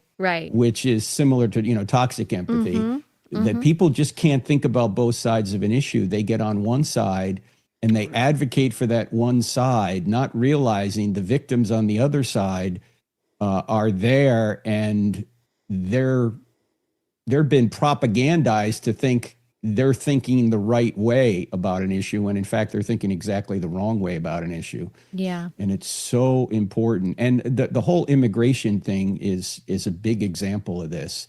Yeah. They'll have some sob story about an immigrant, and you'll go, well, we're supposed to bring in the immigrant, of course. Yes, okay. But then they'll use that sob story, and they will not talk about the 300,000 girls that have been sex trafficked, probably. Right. They're missing in our country right now during the Biden administration. They will not talk about the 100,000 people who have died from fentanyl overdoses. They will not talk about the terrorists that came across the border. They will not talk about all of the bad things that have occurred from having an open border. They won't talk about the fact that housing prices are up because there's such a demand for housing now with more immigrants, or that wages are suppressed because there are more immigrants, illegal immigrants. They will not talk about the cost to the taxpayer on law enforcement, nor will they talk about all the money that is going to illegal aliens that is putting us further in debt.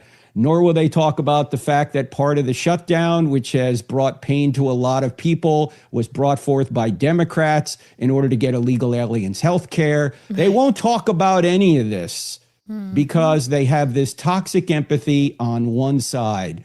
And I always tell people, look, you believe in borders. Do you have a lock on your door? Right. Do you have a password on your bank account? Why don't you just give anybody the password to your bank account? How come you haven't done that? It's not because you hate people on the outside. It's because you love people on the inside, and you have a responsibility to take care of your family. As Paul said, if you don't take care of your family, you're worse than an unbeliever. And I love, sorry, I'm rambling here. I'm filibustering now. No. But I love what Vice President Vance said over in Europe back in February. He started talking about Augustine's Order of Love. Do you remember that, Ali? Yes, I do. I mean, that was any politician that talks about Augustine's Order of Loves gets my vote.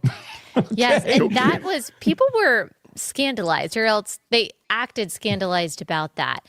And I just, it's kind of like what you were saying. They want to argue against it because in their minds, or they could say, that lacks empathy. How could you say that we're not supposed to love these other people? But of course, that's how they order their own lives.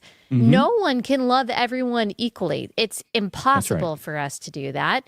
And we weren't meant to. I mean, God is a God of order. He actually created these systems for us to have order to our lives. He placed us not in a jungle. He placed us in a garden and told us to work and to keep it. From the very beginning, there's a systematized way of doing things that God does, not for his sake, but for our good, because we are orderly beings made in his image. And families and countries and laws and governments and punishments and rewards are all part of that. that people, they're gifts of common grace that people need to survive and thrive. And people get that, as you said, on the micro level, because they all order their lives that way. They love their kids more. They feed their kids more. They don't let anyone into their house to steal their food. That doesn't make them a loving neighbor. That makes them a bad parent. But when it comes to politics, when it comes to just zooming out a little bit, they don't apply the same standard that they apply to their own lives, and they call us bigots for doing so. And yeah, it can be really hard to rationalize with that. Well, you can't rationalize with the irrational. In fact, we were talking backstage, me, Rob Schneider, Peter Boghossian was there. That was a surprise to me. I don't know if you know Peter, but he's an atheist, but he is trying to save Western civilization because he realizes that the woke left is aligned with the militant Islam faction. And those two forces together will destroy Western civilization. And so we were talking about the fact that some people think that you can reason with people that don't want to be reasoned with. Yeah. I mean, Jesus himself said, don't cast your pearls before swine or else they'll trample you to death. Yeah. Rob Schneider was on Fox and Friends talking about this after the event. I was on before the event. And Rob was saying that the people inside the arena, some of them didn't agree with us, but we had civil conversations, and that's how you have a democracy or a republic, which what we have, a representative republic. You exchange ideas and you have free speech. There you go. The folks on the outside, Antifa and all the protesters, they didn't want to have free speech. They didn't want to have a debate. They wanted to cancel the debate. And so it's not hard to see who is for civilization and who is against it.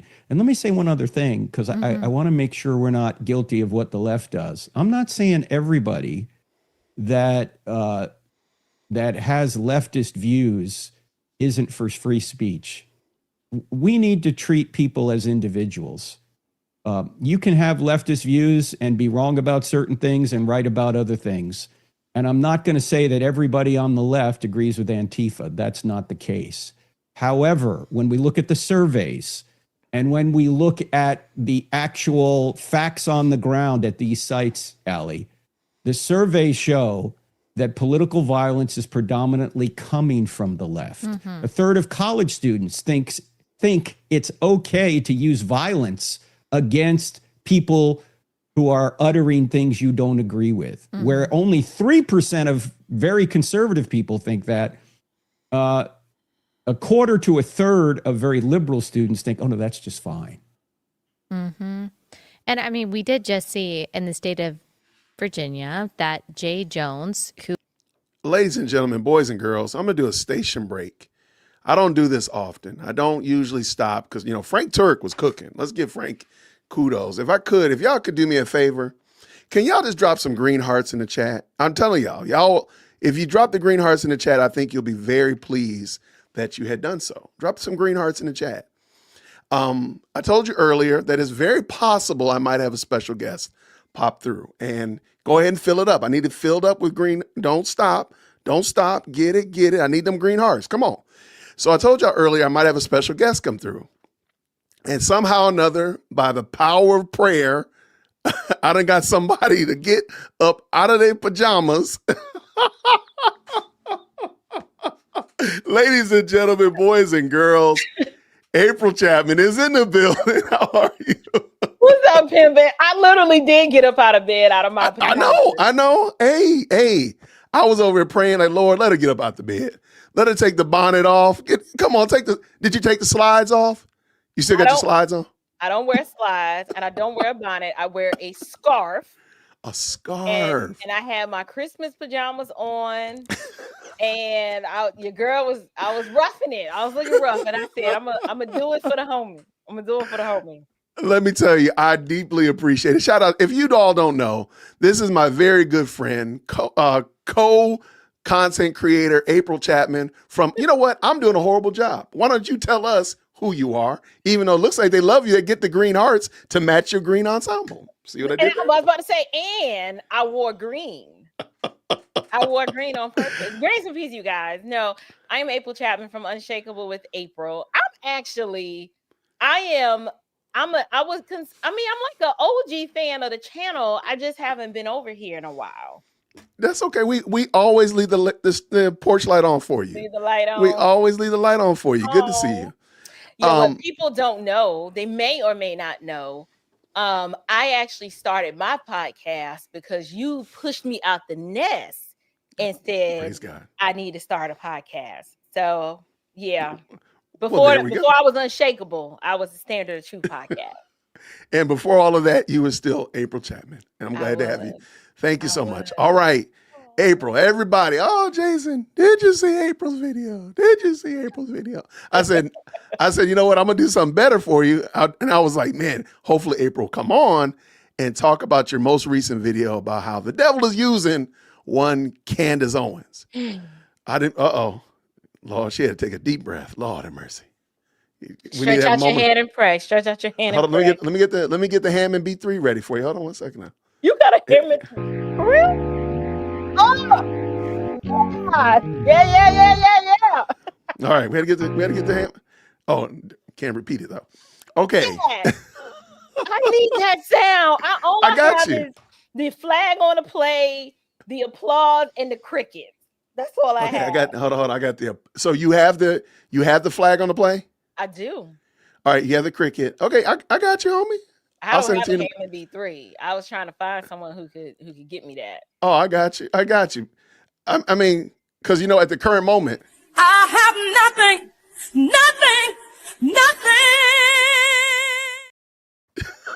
Don't get me started. I will be all off task. That will be all off. All right, man. So okay. In honor of talking about Candace. Yeah. You don't get to ask those questions. What's wrong with you, Mom? Why are you so scared? That is creepy. She did that, but she did that though. She did that. I don't know who added the little sound effects to it and the color change. I don't know who that person was. I don't know who that is.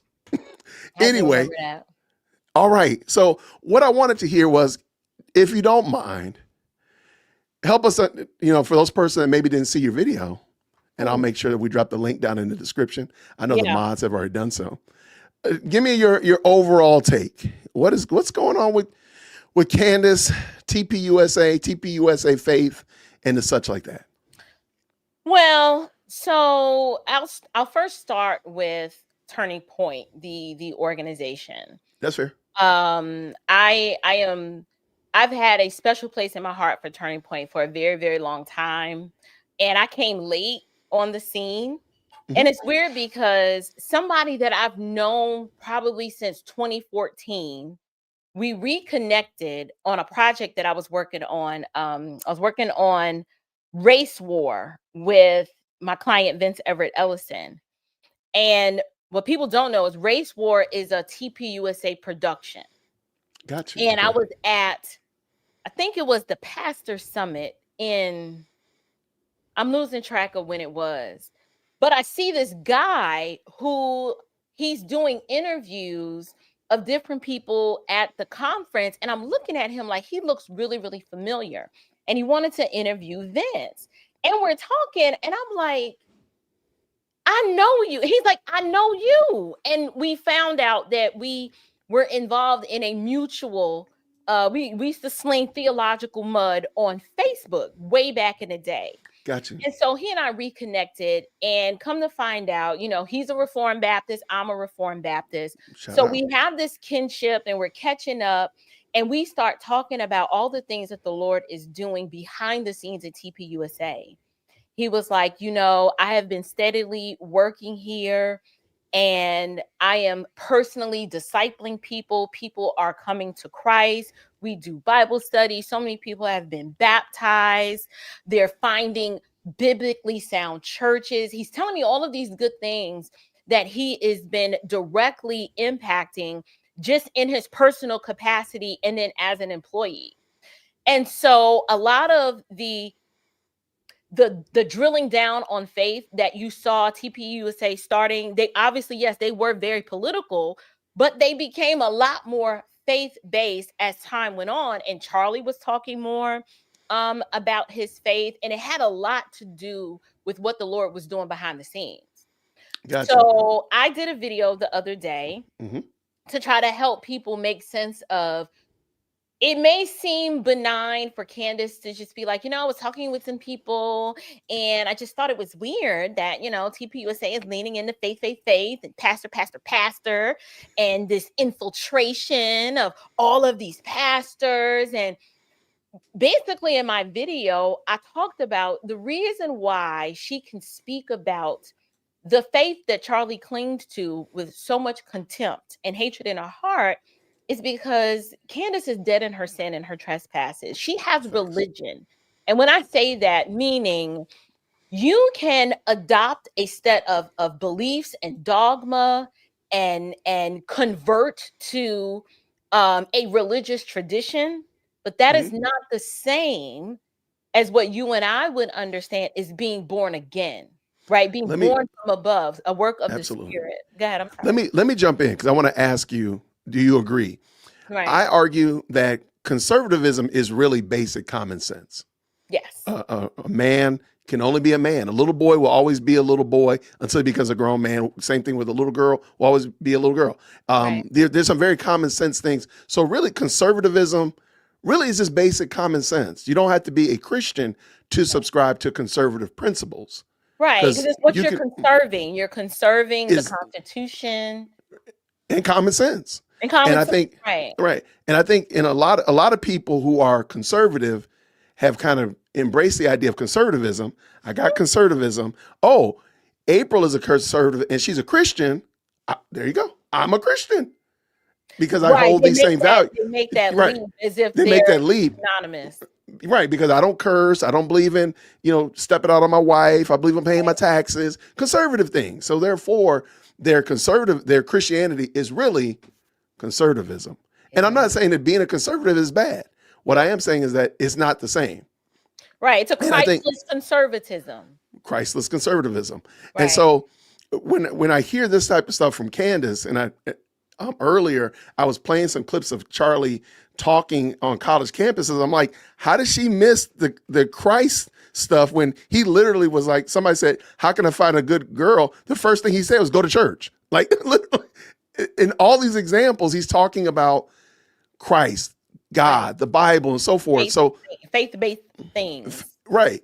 And I'm like, I think the problem is that Candace was never, first of all, she isn't born again. She isn't regenerate.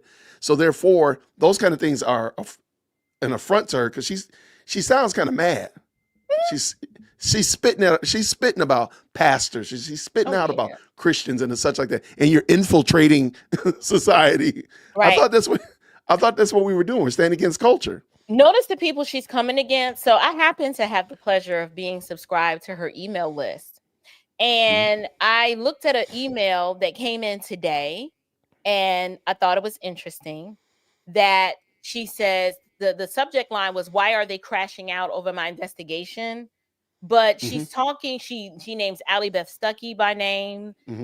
She's like, pastors controlling people for political purposes. And we can have a conversation about all of that because for sure. That obviously happens.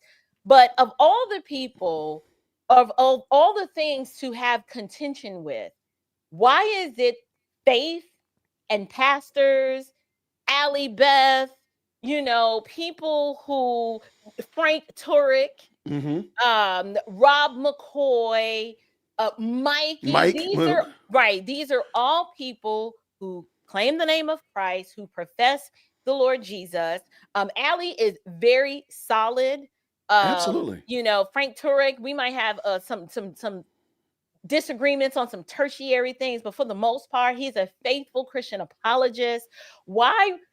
Of all the things you care about, Charlie, you care about this investigation. What does any of this have to do with the price of tea in China? Nothing, because it's a distraction. Because this is what narcissists do.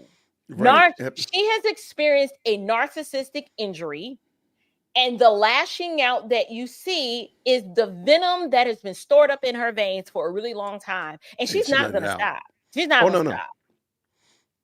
She's going to keep going. Oh, no, that's 100%. Like, for example, just something I thought about. I don't know. I hate to say this. I watch her show every day because we do a watch party. Candace's show. I do a watch party. You do? I do a I watch ain't party do every that. day. I know. I do it for the people though. We do a watch party. And there was a day where she really got in on the fact that Mikey's name, Mikey. And I'm like, yeah, it does kind of sound a little childish. I got you. But it's a name that they've picked up. But then it hit me today, literally. I said, you do realize that Charlie is the exact same thing. I'm like, his real name is Charles. It's the juvenile alliteration of Charles.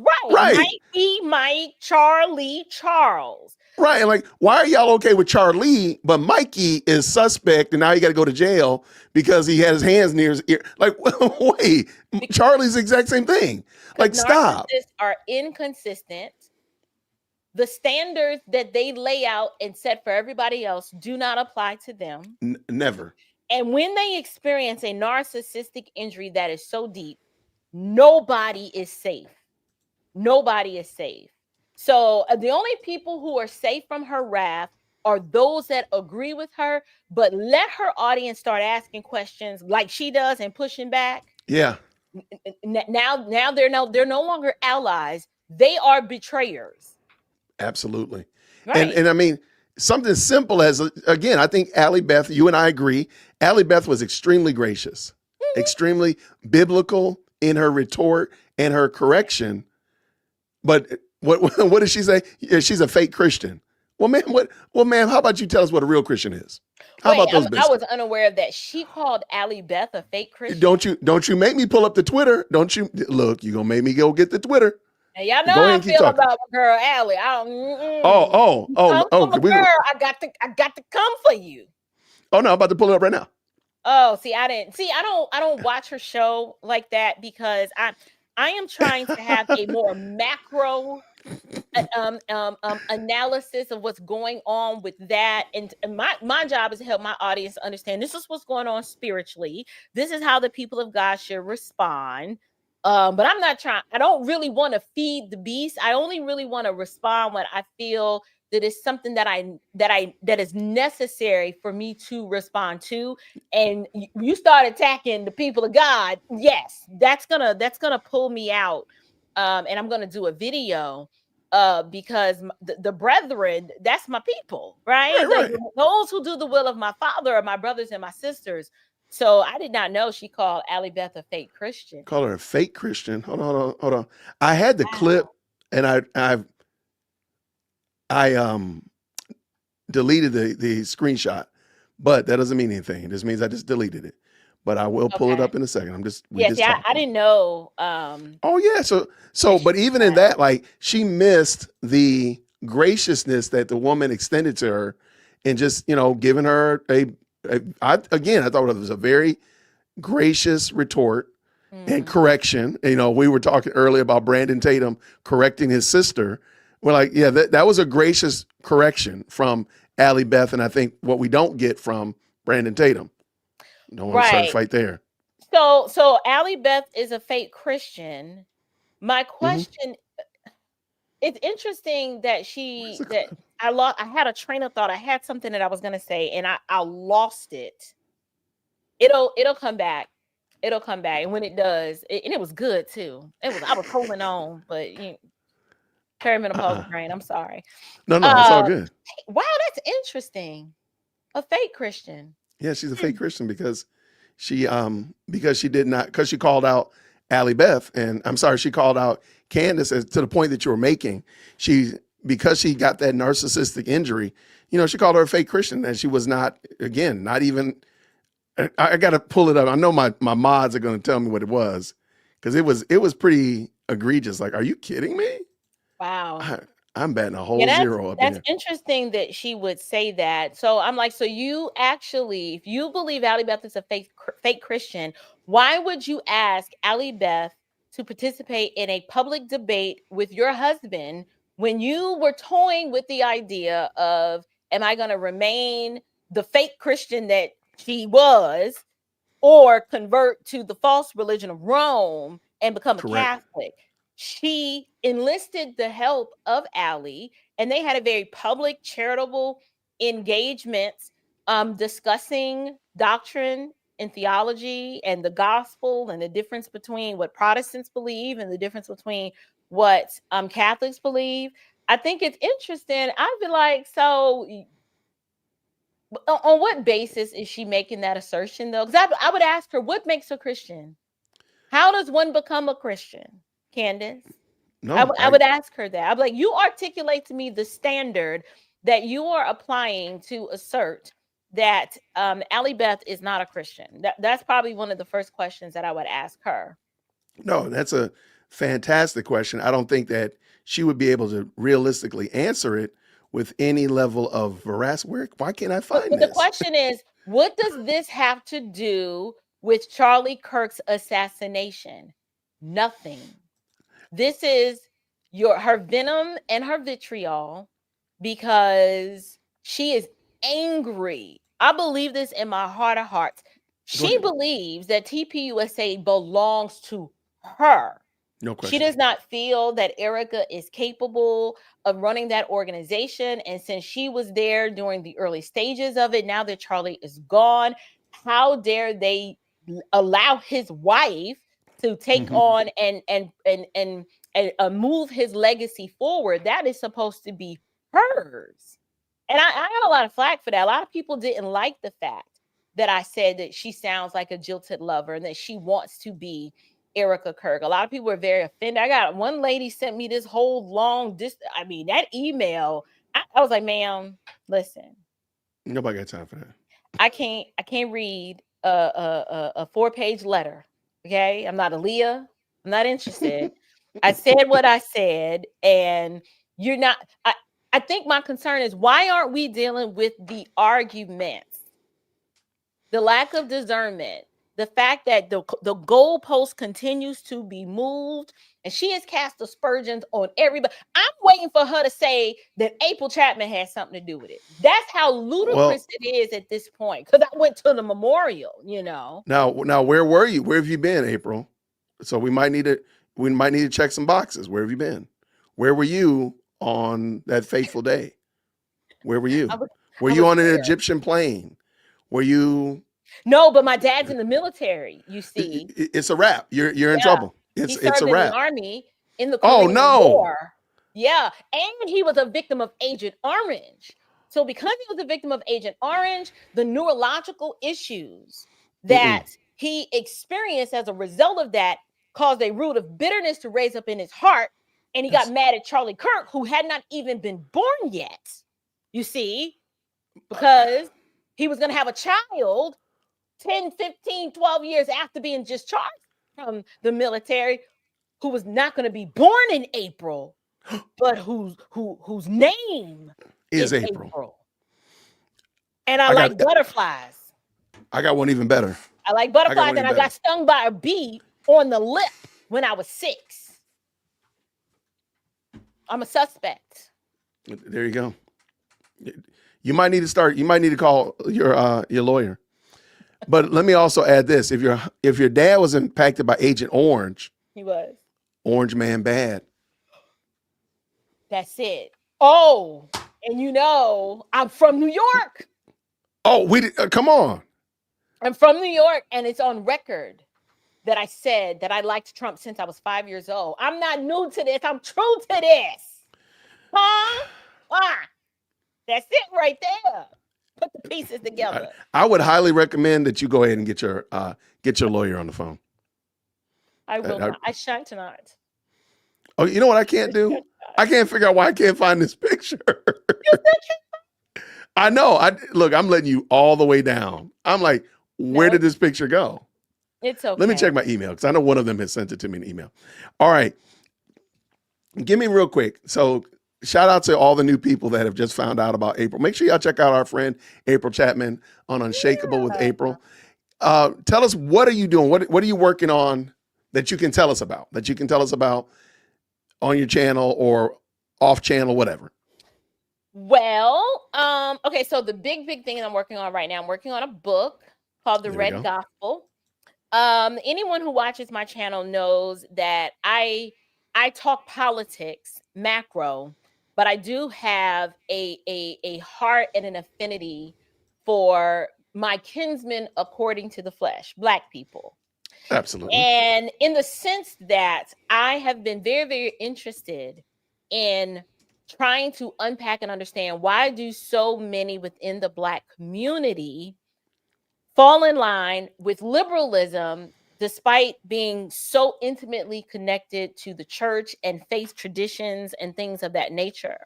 And what I found is that the ethnic expression of the Black church was heavily influenced by Marxism and communism, and the church has been a conduit for that.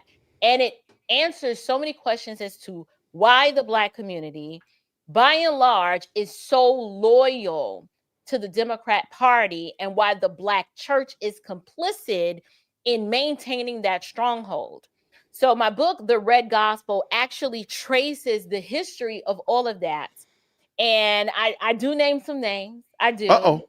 The names are going to be named? The names will be named. I talk about Howard Thurman. Obviously, I've got to give James Cone an honorable mention.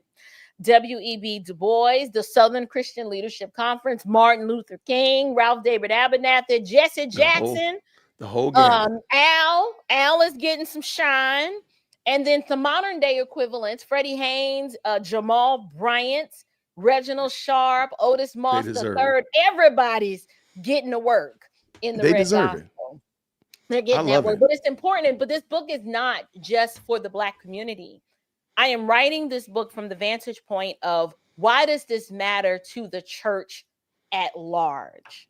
And it matters to every believer, regardless of your ethnicity, because you need to be aware of how Satan has infiltrated this segment of the church universal. And the goal is to cause, obviously, widespread apostasy, which is going to happen. But it explains a lot why the Black church would side with people who want to murder babies up until the 9th month. Why do you see this shift within the Black church that is just okay with a whole hard ankle grown man marrying another man and calling him a first gentleman, like in the church, right? Right. So I got the book. By God's grace, I'm praying I'll have it done by the end of this year. I also have Chad Jackson's film, Motives Unmasked. We're in our, we're releasing episodes weekly, and the culmination of that will happen in the spring with a theater length feature version. And we're going to do some live events, some in Atlanta, Nashville, Dallas. I'm also brokering a sit down conversation with Chad Jackson and Vince Everett Ellison. They've got some friendly fire disagreements that they're going to be working out. Okay. Yeah, it's not bad. It's a healthy discussion.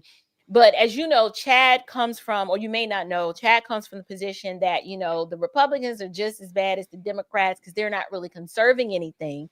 And if you watch Vince's content, Vince is like, I understand what you're coming from, but no, these two animals are not the same ideologically, and let me show you why. So I am moderating that in-person debate. They kind of want to do a cigar cognac theme. My hair will be stinking like cigar smoke probably. But I'm excited for that. And what? A documentary I'm working on called Slavery is a Choice. Yeah, I'm excited about that. And just little stuff here and there, just the usual. I love it. Working hard. Oh, America Fest is coming up. AmFest, TPUSA's annual conference. Speaking of which, a lot of people are saying, is TPUSA dead? Are they done? Are they washed up? Absolutely not. Turning point for the first time, it was always Charlie's wish to sell out and to pack out an arena. And AmeriFest is sold out. I'm talking like the waiting list probably got about 10,000 people on it. Wow. They can't get in. So if you want to come to America Fest, it's too late. You can't come. Phoenix is done. So that's exciting. No, that's dope. Let me tell you, because I am one of those people that is concerned about TPUSA. I get it. And we've talked about this, so I'll just share with you up front.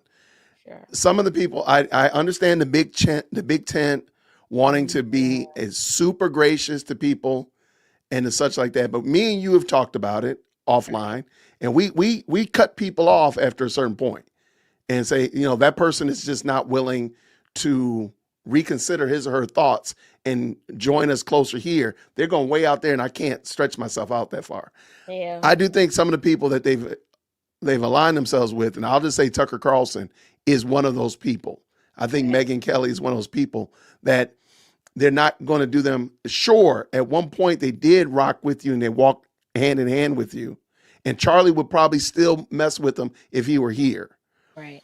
But I think now it's fair to say, yeah. So that's my only concern is some of the people that they rock with, they might need to do a culling of the herd. And maybe we don't need to have everybody that just waves the banner of conservatism. Because to me, then it does kind of lend itself to what Chad is saying, like, you ain't conservative enough. So that's my only concern. Yeah, well, here's what I'll say about that. Charlie was known as just the peacemaker. Yes. His goal was to, as much as it depended on him, to live at peace with all men. And it was weird because he didn't agree. Like, everyone who's ever graced a TPUSA stage, he does not agree with or align with 100%. And that could be the very thing that we're looking at, like, that's annoying us, was the very thing that made us love him. Because Correct. He never met a stranger. He didn't really have enemies. Like, people didn't like him, but he was like, I'm not going to be that way toward you. I'll give you a platform, an opportunity, to get your message out, and then I'll counteract you with the truth. At this point, some of those figures are very polarizing. Your Megyn Kelly's. Tucker's. I'm trying to understand why she's so polarizing. I can see Tucker. I understand people smoke with Tucker. But Megyn, I'm not quite sure or convinced why people explain to me why you think she should be put by the wayside. Really, it's in the last probably the last 2 weeks where she really, when Ben Shapiro came on her show and Ben said, hey, Candace said this. And she said, well, I don't know anything about it. Right. Feigning, I'm not the mother of the internet. And then like the next day, she had a lot of things to say about him. So she went home and studied. She studied. And I'm like, ma'am, no, that is a little bit more than that. And to me, it's this, Candace couches this thing and says, hey, I have a friend that lives in Georgia. She does podcasts. She's currently wearing a green dress. She has an American flag in the background of her site. And everybody said, ooh, I know it is. It's April. Like, well, I never said it was April. I never said it was April Chapman. You just assumed that. But everything I did was describe April Chapman. So is that what Megyn did or Candace did? No, that's what Candace has done. Oh. So though Ben Shapiro said, yes, she has claimed that Erica did it. No, you can't find that sentence anywhere. But you've done everything else to make it plain. So Ben Shapiro wasn't lying. Right. And so a lot of people, the smoke that Megyn is getting now is because a lot of people felt like, ma'am, are you mean to tell me you haven't heard any of this? None of this? And she just, clutched her pearl like, I don't listen to her content. But then the next day you got some mad smoke for him. Like, hold on. You know what this is, right? What's that? This is the game that you have to play with the narcissist, because if you don't, I'll just, this is my opinion. A lot of people see that Candace doesn't have a low, and she'll just go lower. Like, just when you think she can't get no lower, she'll go lower. And so a lot of people, I'm willing to extend grace only because I've been through this and I know what it's like, where you see the writing on the wall and you can clearly, it's clear that you like, something wrong with this chick. She crazy. She out of pocket. Like, this is toxic. This is bad. This is bad for me. I need to get away from this person. But yet you already know this person has no integrity. Facts. And if she will release text messages where the president is like, hey, can you not, with the Macron, like, can you just fall back a little bit? And then she takes to a platform, nothing's off limits to her. Mm-hmm. So because she lacks professional integrity, She doesn't know what it really means to be a true friend. Everything and everyone is a transaction. That is correct. Everything and everyone is, what can I get from them, or how can this person help me? But it's very one-sided. It's not a symbiotic relationship. And a lot of people, when they're caught in her web, don't realize it till it's too late. How they're like, but I stood, like I was 10 toes down for you, and I never said anything bad about you. But it's like, she'll throw you up under the bus, and they'll be like, I didn't do that. I never said that. Never. And you're like, okay, no, not in those exact words. But remember, the narcissist will manipulate and gaslight the mess out of you. Pee on you and be like, now you know this ain't pee. You know this is It's raining. It's just raining. Spray. This is lavender room spray. Why you out here? You feel like she did with Allie, like she tried to was like, I don't even know why Allie is crashing out like this. Like, what is she talking about? Let me bring this in so you can see it. Okay. Hold on, let me move this. And now here. All right, here we go. I want to say this was Thursday. Upon that, I saw a clip of Ali Stuckey, who I very much like. I've been clear about that. I very much like Ali Stuckey. I'm very surprised she's working with Alyssa Cordova, but she's also in very rare form. I don't know what's driving that. And she kind of, I guess upon that, I saw a clip of Ali Stuckey. It didn't. There's actually a tweet where she talks about the fake Christian. So, but this is part of it. But go ahead. What are you about to say? No, this is where they play the victim. Yes. This is where they punch you in the mouth and then they fall out like, it's the victim, the eternal victim. Eternal it's victim. Never her. It's never, Candace, you said this, and I'm responding to this, and this is why you got the response that you got. I don't know why she's crashing out like this. I mean, I don't even know. Completely clueless, as if we all didn't see it. And the goal, she'll move the goalpost so much that you, Bob and Weave, you'll never know where she's going next. And the whole goal is to make you question your reality, to make you think, well, did that really happen? Well, maybe I misunderstood. Maybe I didn't hear her clearly. When you know what you heard. Absolutely. It's manipulation. Yeah, it is. Okay. For some reason or another, Mm-hmm. I have no idea why I can't find this clip. But Todd over at Todd Thinks, shout out to Todd. I was going to actually bring that video in. So it's funny that this is in it. So I got to bring in the video clip from Todd Thinks because I can't find my clip. So this is Candace's response to Allie's first reply out. This brand of fake Christianity has to end. Everyone saw you make multiple stories, tweets, and videos referencing me for weeks. Your implications were not kind and they were not Christian. Then when I finally respond, you pretend you're some injured bird who had to dig deep into the wells of your faith to find the right scriptures to guide her. No, just stop. This is a bad act. She's projecting. Absolutely. This is what they do. Everyone saw you make multiple tweets, and videos referencing me. You injured me. You injured me. You hurt about me. Yes. Now, mind you, she didn't say Candace's name, but we all knew the very thing that she's saying Allie is doing is what she did. Right? So she says this and then projects your implications were not kind. By what standard?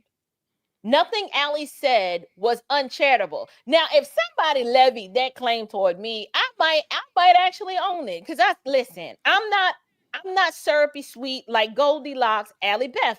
I love her for that. That's her gift, to just be sweet and is kind. And I'm a throat cutter. I'm just cut from a different cloth.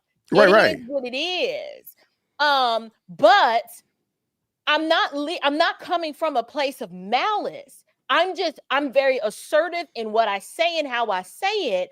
And if I did not have love, care, and concern for Candace's soul, I would not have said, you know what? I need us to mention Candace in our prayers because she is at war with God right now. That's what it is. We can have a conversation about the tone police. We can, but it was the breath and the substance of what any of us are saying. It is not with malicious intent, but how she's going after people. Oh, it is absolutely to be malicious. Why else would you implicate random innocent people and imply or infer or suggest that they have something to do with Charlie's murder, just like she did with Erica Kirk, saying, well, I never said Erica had anything to do with it. And I'm like, you are some kind of crazy. They need to commit you. I thought about it today also. Today was a day of thinking. I said, okay, the organization TPUSA. Okay, let's make it a ladder, right? So let's say, because she said everybody at TPUSA betrayed Charlie. She did. But I did not address, but not Erica. So that means the budgeting department, the marketing department, media, merchandising, video, everybody else, but not the head of the top of the ladder. Okay. Right. Okay. If that's what you want me to believe. The podcast. If you try to nail her on something, that's what makes the narcissist so evil and wicked and malicious and destructive, because they will never accept accountability for anything that they say. And they will weave, the web that they weave is so intricate that even this is where they start messing up. That CNN interview was her messing up because she has weaved so much discord and dissension and division that she was losing track and losing count of all of the things that she said. And she was trying to keep it straight in her head, and she got caught out there. Have you seen the full interview? No. Oh, okay. I'll send it to you. I did a review of it. I have the full interview. I wasn't paying for that. The full interview is 23 minutes, 24 minutes. And it's just as bad. I want to see the director's cut though. I want to see the unedited version. It makes you ask the question, why would a conservative who claims to not trust the FBI, she don't trust the media, she probably doesn't even trust George. Why would you go and give an interview to CNN when you claim no one can be trusted? And why do it if you have the #1 podcast and the largest platform and can garner an audience where people are hanging on to your every wicked word? What you need the media for? Unless you are trying to destroy and besmirch, you trying to mess up this case, you trying to tear TPUSA down, you are at war with everything that Charlie loved, including his Lord. And I no argument for me. She actually talks about it in there. That's why I say I want to see the director's cut, because they say that in the video, they say that we've been talking for an hour, but the video is only 23 minutes long. So that means there's about 37 minutes missing. Right. I need a Snyder cut of that one, right? Because there's a part where she says, I've been in communication with Tyler Robinson and Lance, whatever's family. And I'm like, hold on. Why is that not witness interference if you've been, and you're not a part of the case? And you're not doing investigation. You love Charlie. Right, but you love Charlie. Okay. Charlie. Don't nobody believe you. Nobody believes you.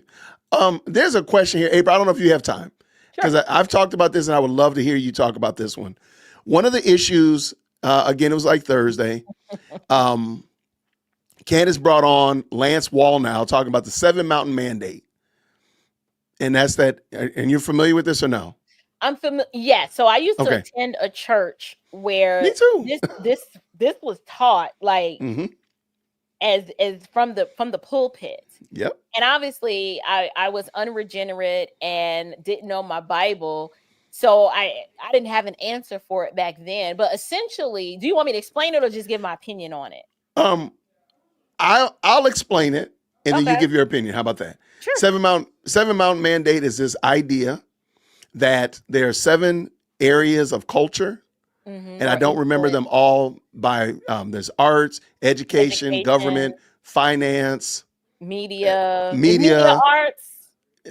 arts, religion, and religion. Okay, let's go with that one. There's seven areas of influence, and that Christians should try to capitalize each one of those areas. So example would be the kingdom of God. right? So let's say entertainment. So all Christians should try to get in there and take over entertainment. So all entertainment would be godly or Christ centric. Okay, the 7 mountains. That's the skinny of it. Now somebody else might tease it out a little bit more, but that's the quick elevator pitch. So now you go ahead, April. What do you got? Yeah, I mean, I don't see a biblical basis for that. We are to evangelize the lost, make disciples, spread the gospel to the four corners of the earth, but we're to do that individually. But we can't build a biblical case where the apostles were like, "All right, Peter, you go to Rome, okay? You make sure Caesar know who." Right. You know what I'm saying? Like he was appealing to Caesar, like Caesar needs a savior too, but we weren't trying to take over Caesar's kingdom and take it the kingdom of Christ. You know, we just didn't see that happening. You saw the apostles arguing apologetically, you know, at the Areopagus or, you know, with the Epicureans. They were knee deep in philosophy and infusing their biblical worldview, but it was more so to preach Christ and him crucified. But we don't have any sort of biblical precedent that it is a mandate by Christians to assert authority over these 7 mountains of influence, because this world is not even our home. And then the way to eternal life is narrow. So why are you trying to expect this big tent influence when few find it?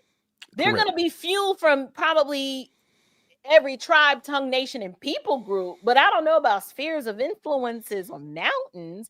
I find a lot of people, they chase after these weird, wonky, extra biblical doctrines, and then they capitalize off of it and they write books about it and they do conferences and seminars.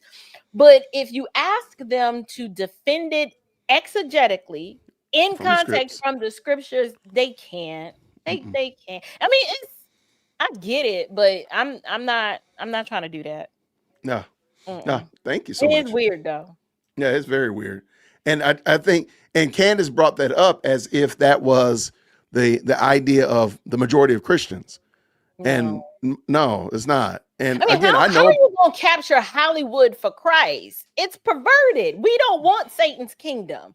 We make converts from individuals. Like we snatch people out the fire, as Jude say. We make disciples. Or technically we snatch some out, but it's through the seeds of the gospel. How I asked them, you're saying that God put me in Hollywood to conquer Hollywood for Christ. So am I gonna participate in making like freak nasty movies? I'm trying to understand the real world application of that. How's that gonna work out? And I don't think anybody ever thinks about how it's played out. Like in education, like, okay, fine. We have Christians in education, but what we're teaching still isn't Christian.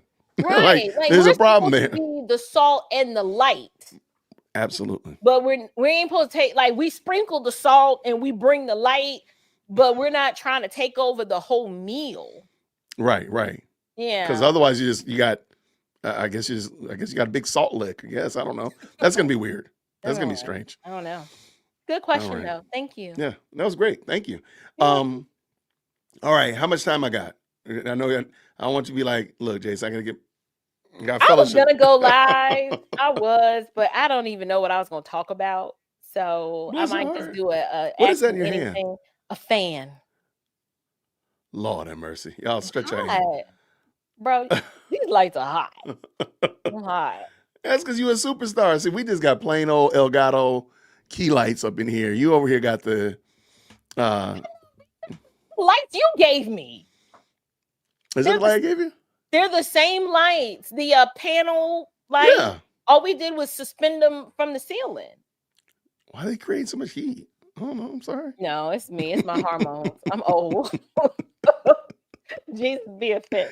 Be offense, Lord. Be offense. Lord. All right, April, I'm going to let you get up out of here. I want to say thank you so much for coming through. You are welcome. You're welcome. It was nice. I chopping it up with you. You've grown so much, and Well, thank you, friend. I love the rebrand. The rebrand is definitely that. That was it.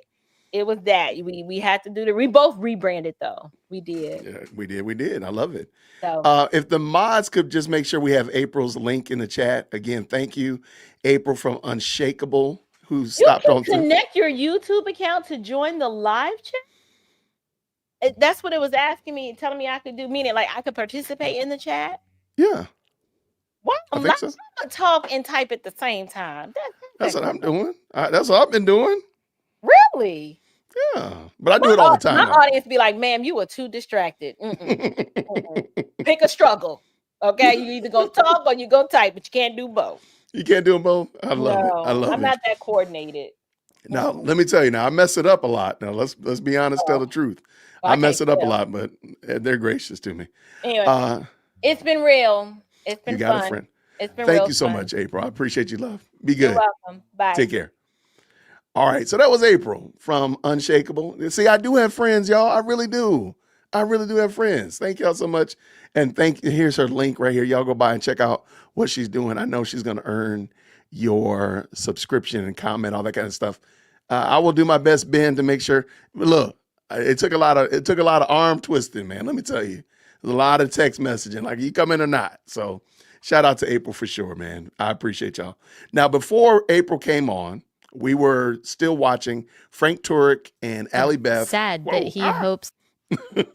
We were doing Frank Turek and Allie Beth. So I want to finish that up so we can get moving, y'all. Thank you so much to the best live chat on the internet. But let me real quick say thank you so much for these very kind supers. Real quick. Thank you so much. Here, let me pull this back in. There we go. Shout out earlier with the $5 super to Firm. Thank you so much for that. I appreciate you. What did Vanessa say? April did have something to do with it. Everybody did. Yeah, I mean, April better watch out. She in trouble. Thank you so much for the $2 super for sure. What did Phantom say up in here with 2? Hey, April, praise the Lord. Keep speaking well. Yes, I appreciate April for following through tonight. And of course, Phantom came back around with the 10. The Macrons will not release blood results because this is a top secret info. That is why the French ran up on the French journalists. You ask for Trump's medical info. Secret Service is at your door. Interesting. Okay. I personally think the Macrons are going to ruin Candace by popping up with the medical records. That's what I think. Now, we might not know the results, but I think we'll know the outcome in that Candace loses that case. But that's just me. And Phantom coming back around with the $2 says the 7-mile mandate idea is a post-mill view for idiots. You're a great point. Thank you so much. All right, y'all, let's get done with Allie and Frank Turek talking about what was it like at Turning Point USA at UC Berkeley. Let's go. That his political opponents get murdered and that his political opponent's wife holds their murdered children as they die. That is the kind of tragedy that he wanted to inflict on his political enemies, and he won. He won, and the governor who endorsed him won. And so, again, that doesn't mean that every Democrat in the state of Virginia said, yes, I love that, but not enough of them didn't love it. Not enough of them hated it in order for him to lose, and it should have been a very easy loss, but we're in a different age. We're in a very different age than we were even 10 to 20 years ago. Yeah, we are. Rob Schneider the other night put it this way. He said we're in a cold civil war, which I hope doesn't turn into a hot civil war. But the people who say they're fighting for inclusion, tolerance, and diversity will not include and will not tolerate you for holding a diverse view. Yeah. Unless the government comes in and ensures that people like me and you and others that are trying to speak freely have that right on college campuses, there's not a lot of hope moving forward. Yeah. Allie. Speaking of the government, you wrote an article or you argued for the death penalty for Charlie Kirk's killer. We've talked about the death penalty a lot on this show. That is probably one of the things that I get the most pushback on for being pro death penalty post due process in principle because of biblical principles. So tell me your argument for making this statement. Well, Paul in Romans 13 talks about that the ruler does not bear the sword for nothing to punish wrongdoers. And in his day, the sword meant the ability to use capital punishment on a capital crime offender. So capital punishment was something that both the Old and the New Testaments say is a legitimate form of punishment. And even Jesus himself said that. Because when he's before Pilate, Allie, you remember that Pilate said to him, to Jesus, "Don't you know I have the authority to kill you?" Jesus didn't say, "No, you don't." He said, "You do, but you get that authority from above." Mm-hmm. What's the implication? That governments have the authority, legitimate governments have the authority to issue capital punishment for capital crimes. And what so many pro-lifers seem not to get is that, and people even on the other side of the issue, the pro-abortion people say, "Oh, you're pro-life. How could you be pro-death penalty?" Well, there's a stark difference between an innocent baby and a guilty murderer. Mm-hmm. The innocent baby has done nothing wrong, but the guilty murderer has. And it's actually respecting life, because you're saying that you took a person made in the image of God, and the only way you can pay for that crime is for your life to be taken, justifiably so. Now, I hope, obviously, I think that Tyler Robinson is the true killer of Charlie Kirk. I've talked about all this Candace Owens nonsense on my own podcast. And of course, the trial will reveal all that. But I hope that Tyler Robinson repents, accepts Jesus, and is then executed. Yeah. Amen. I say that I'm against abortion, for the death penalty, and for the Second Amendment, all for the same reason, because I care about innocent life. I don't think innocent life should be murdered. I think that there should be a just and proportionate punishment to taking innocent life purposely, which Genesis 9:6 says is taking of the murderer's life. And then because I believe that innocent life should also be protected. So people say that there's an inconsistency, but it's actually the same reason for all of them, that people are made in God's image. We matter a lot. And that innocent people need to be protected and not be murdered. People try to overcomplicate that, but it's really not complicated. Exactly. And if the Christian worldview is true, and it is, Allie, people don't really die. They just change locations. Yeah. They go from this life to the next life. And it's not up to us when that happens, except a legitimate government does have the right to either take the life of a guilty murderer or in a just war. And individuals have the right to take life in self-defense. The commandment does not say thou shalt not kill. It says thou shalt not murder. And so many people don't seem to understand that. There's a difference. There's a difference. Not all killing is sin, clearly, since there are times that God commands his people to kill, as you said, in a just and justified way. All right. And if you're checking Next in, we're checking in with Allie Beth and Frank Turek. Thank y'all so much to everybody who jumped in. This is a good conversation. I'm glad they're having a good clarification. Absolutely. What am I doing here? And watch me? What you watching me about? I appreciate y'all. Thank y'all so much for rocking with us tonight. I really appreciate it. It's been a long day, but I'm glad that you all are tapping in for sure.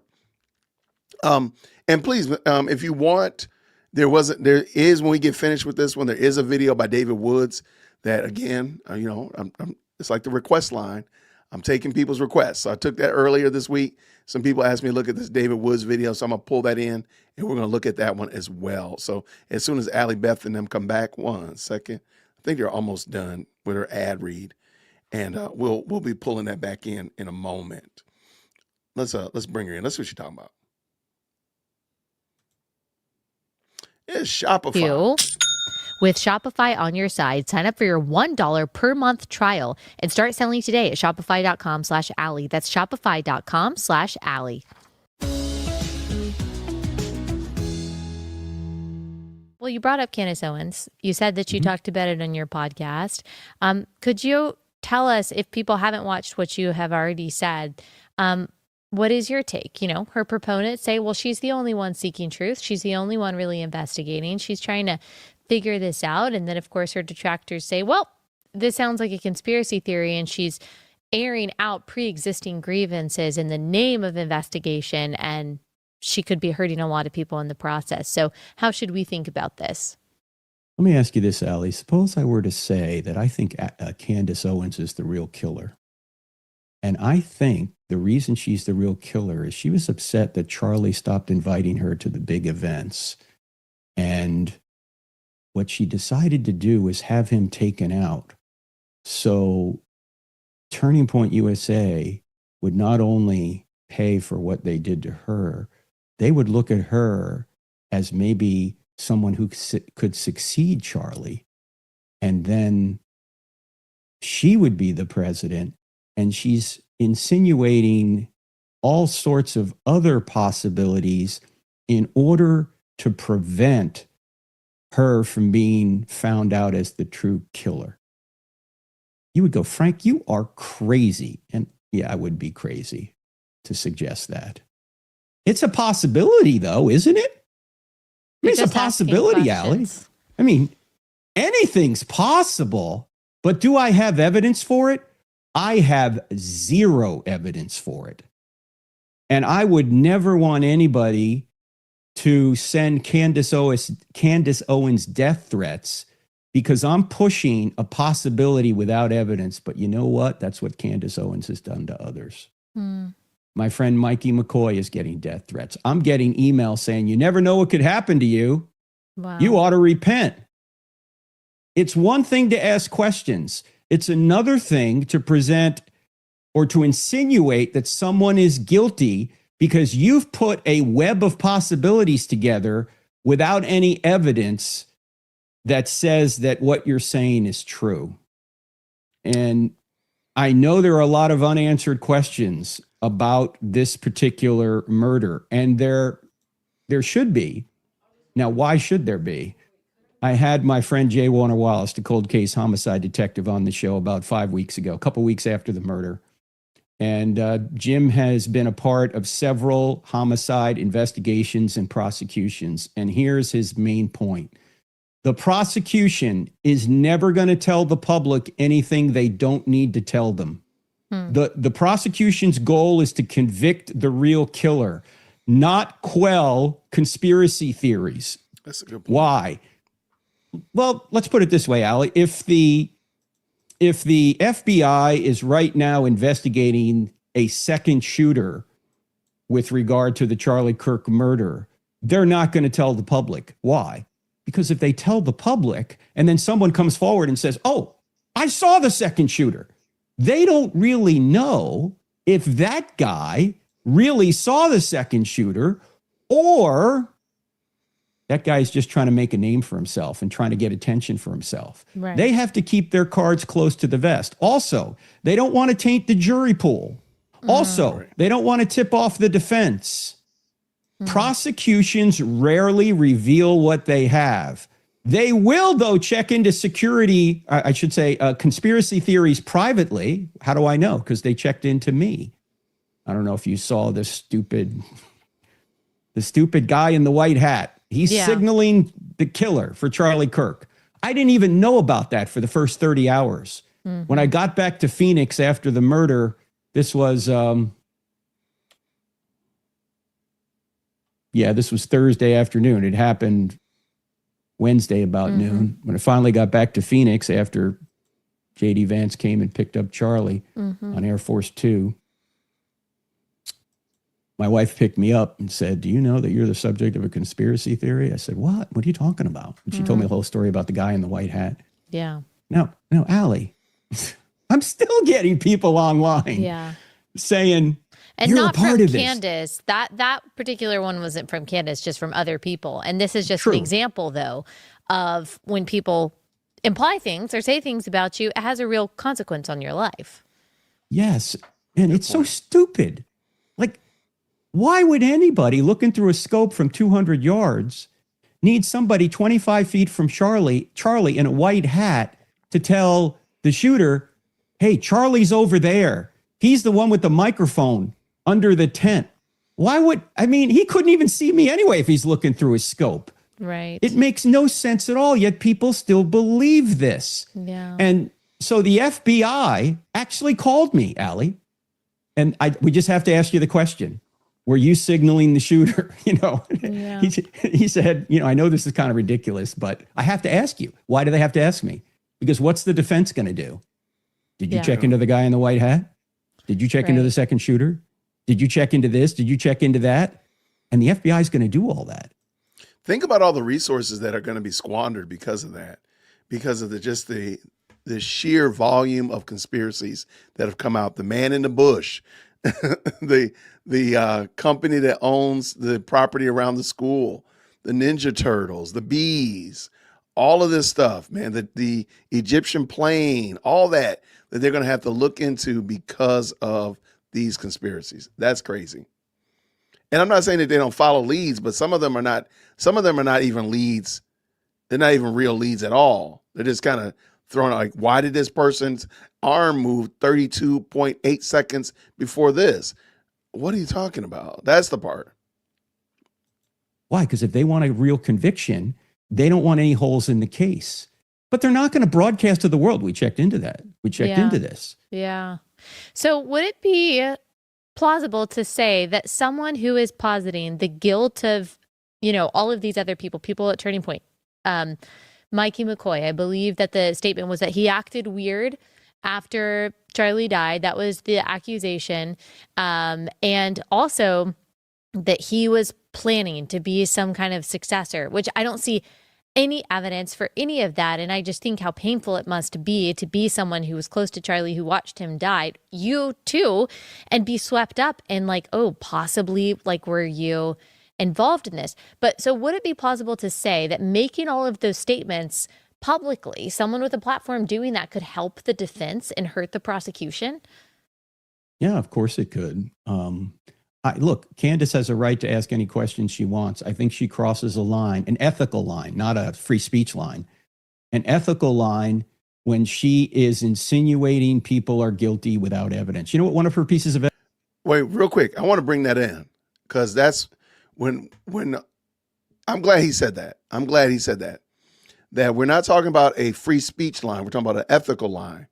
And there is a level of ethics that need to be played into even your free speech. I agree with that. Shout out to Frank. That's a good catch. Let me give him evidence was she had a dream. Charlie came to her in a dream and told her he had been betrayed. Hey, Allie, do you think Charlie Kirk was such a dunce that he hired people around him that were not loyal to him? Doesn't seem like the Charlie really that I think knew. that's one of the possible? smartest people ever. Yes. I mean, do you think Charlie was such a bad judge of character that he hired people that would turn on him and were secretly scheming against him? I don't have enough faith to believe that. I mean, that takes a lot more faith than believing that some kid who had been radicalized by leftist ideology and was in relationship with a trans person took Charlie out, because that's the best evidence we have at this point. Now, all the evidence has not come to bear. By the way, Allie, do you think that the parents of Tyler Robinson, if he was not guilty, would be making a stink about this if he was innocent? Have you heard a word from the parents? No, the parents were the ones that turned him in. I mean, this is like the reverse Occam's razor. Occam's razor says that probably, it says don't multiply causes beyond necessity. It probably, the simplest explanation is the true explanation. But we need to wait for the trial for all the evidence to come forward. If there's some conspiracy going on there, don't you think that Charlie's friends, Kash Patel and Dan Bongino, are going to get to the bottom of it? I might be more skeptical if it was the Biden AG. But these are the friends of Charlie. Charlie had Kash Patel's cell phone. And Dan Bongino, he had everyone's cell phone, Allie. We know that.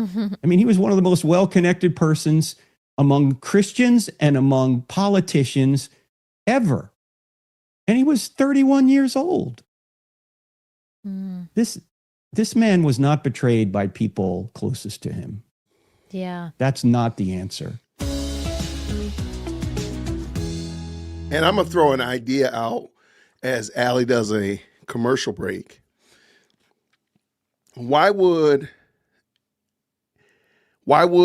anybody want to take out Charlie Kirk because of his possible position changing on a particular sliver of land about the size of New Jersey in the Middle East, but allow larger platforms and larger, more vocal people who call them demonic, who say they're committing genocide and all this stuff, to allow them to stay, but to take Charlie out because he could have been maybe considering changing his position on this little sliver of land the size of New Jersey in the Middle East. It just doesn't comport. It just doesn't work. That doesn't make sense.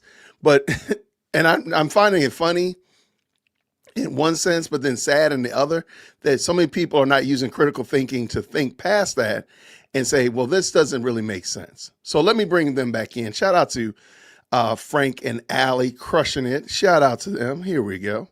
Mikey for a second. Sure. Mikey, I just love that man. 23 years old. Now he's 24. So young. I didn't realize he was that young. Such a servant. Just a servant. And me and Mikey and Charlie were having dinner in Phoenix in May. And Charlie had to go up to use the restroom. I said, Mikey, you know, Charlie couldn't do much of what he does without you. He said, it's just my honor to serve him. And why did Mikey immediately get on his phone? Candace Owens said, you know, there are 3 possibilities. You know, when you're struck with a tragedy, number 1 is you run from it. Number 2, you run toward it. Or number 3, you freeze. And Mikey did neither of that. Mikey immediately got on his phone. Well, first of all, let me suggest this. There's nothing normal about an abnormal situation. Nobody knows how they're going to react in an abnormal, traumatic situation. The only reason I did what I did was because I knew what I would do beforehand, because I had thought about it. Because I always was afraid somebody was going to take a shot at Charlie. And I said, look, if I'm there, I got to do something, if I can, anything to try and save him. And so that's why I got in the car.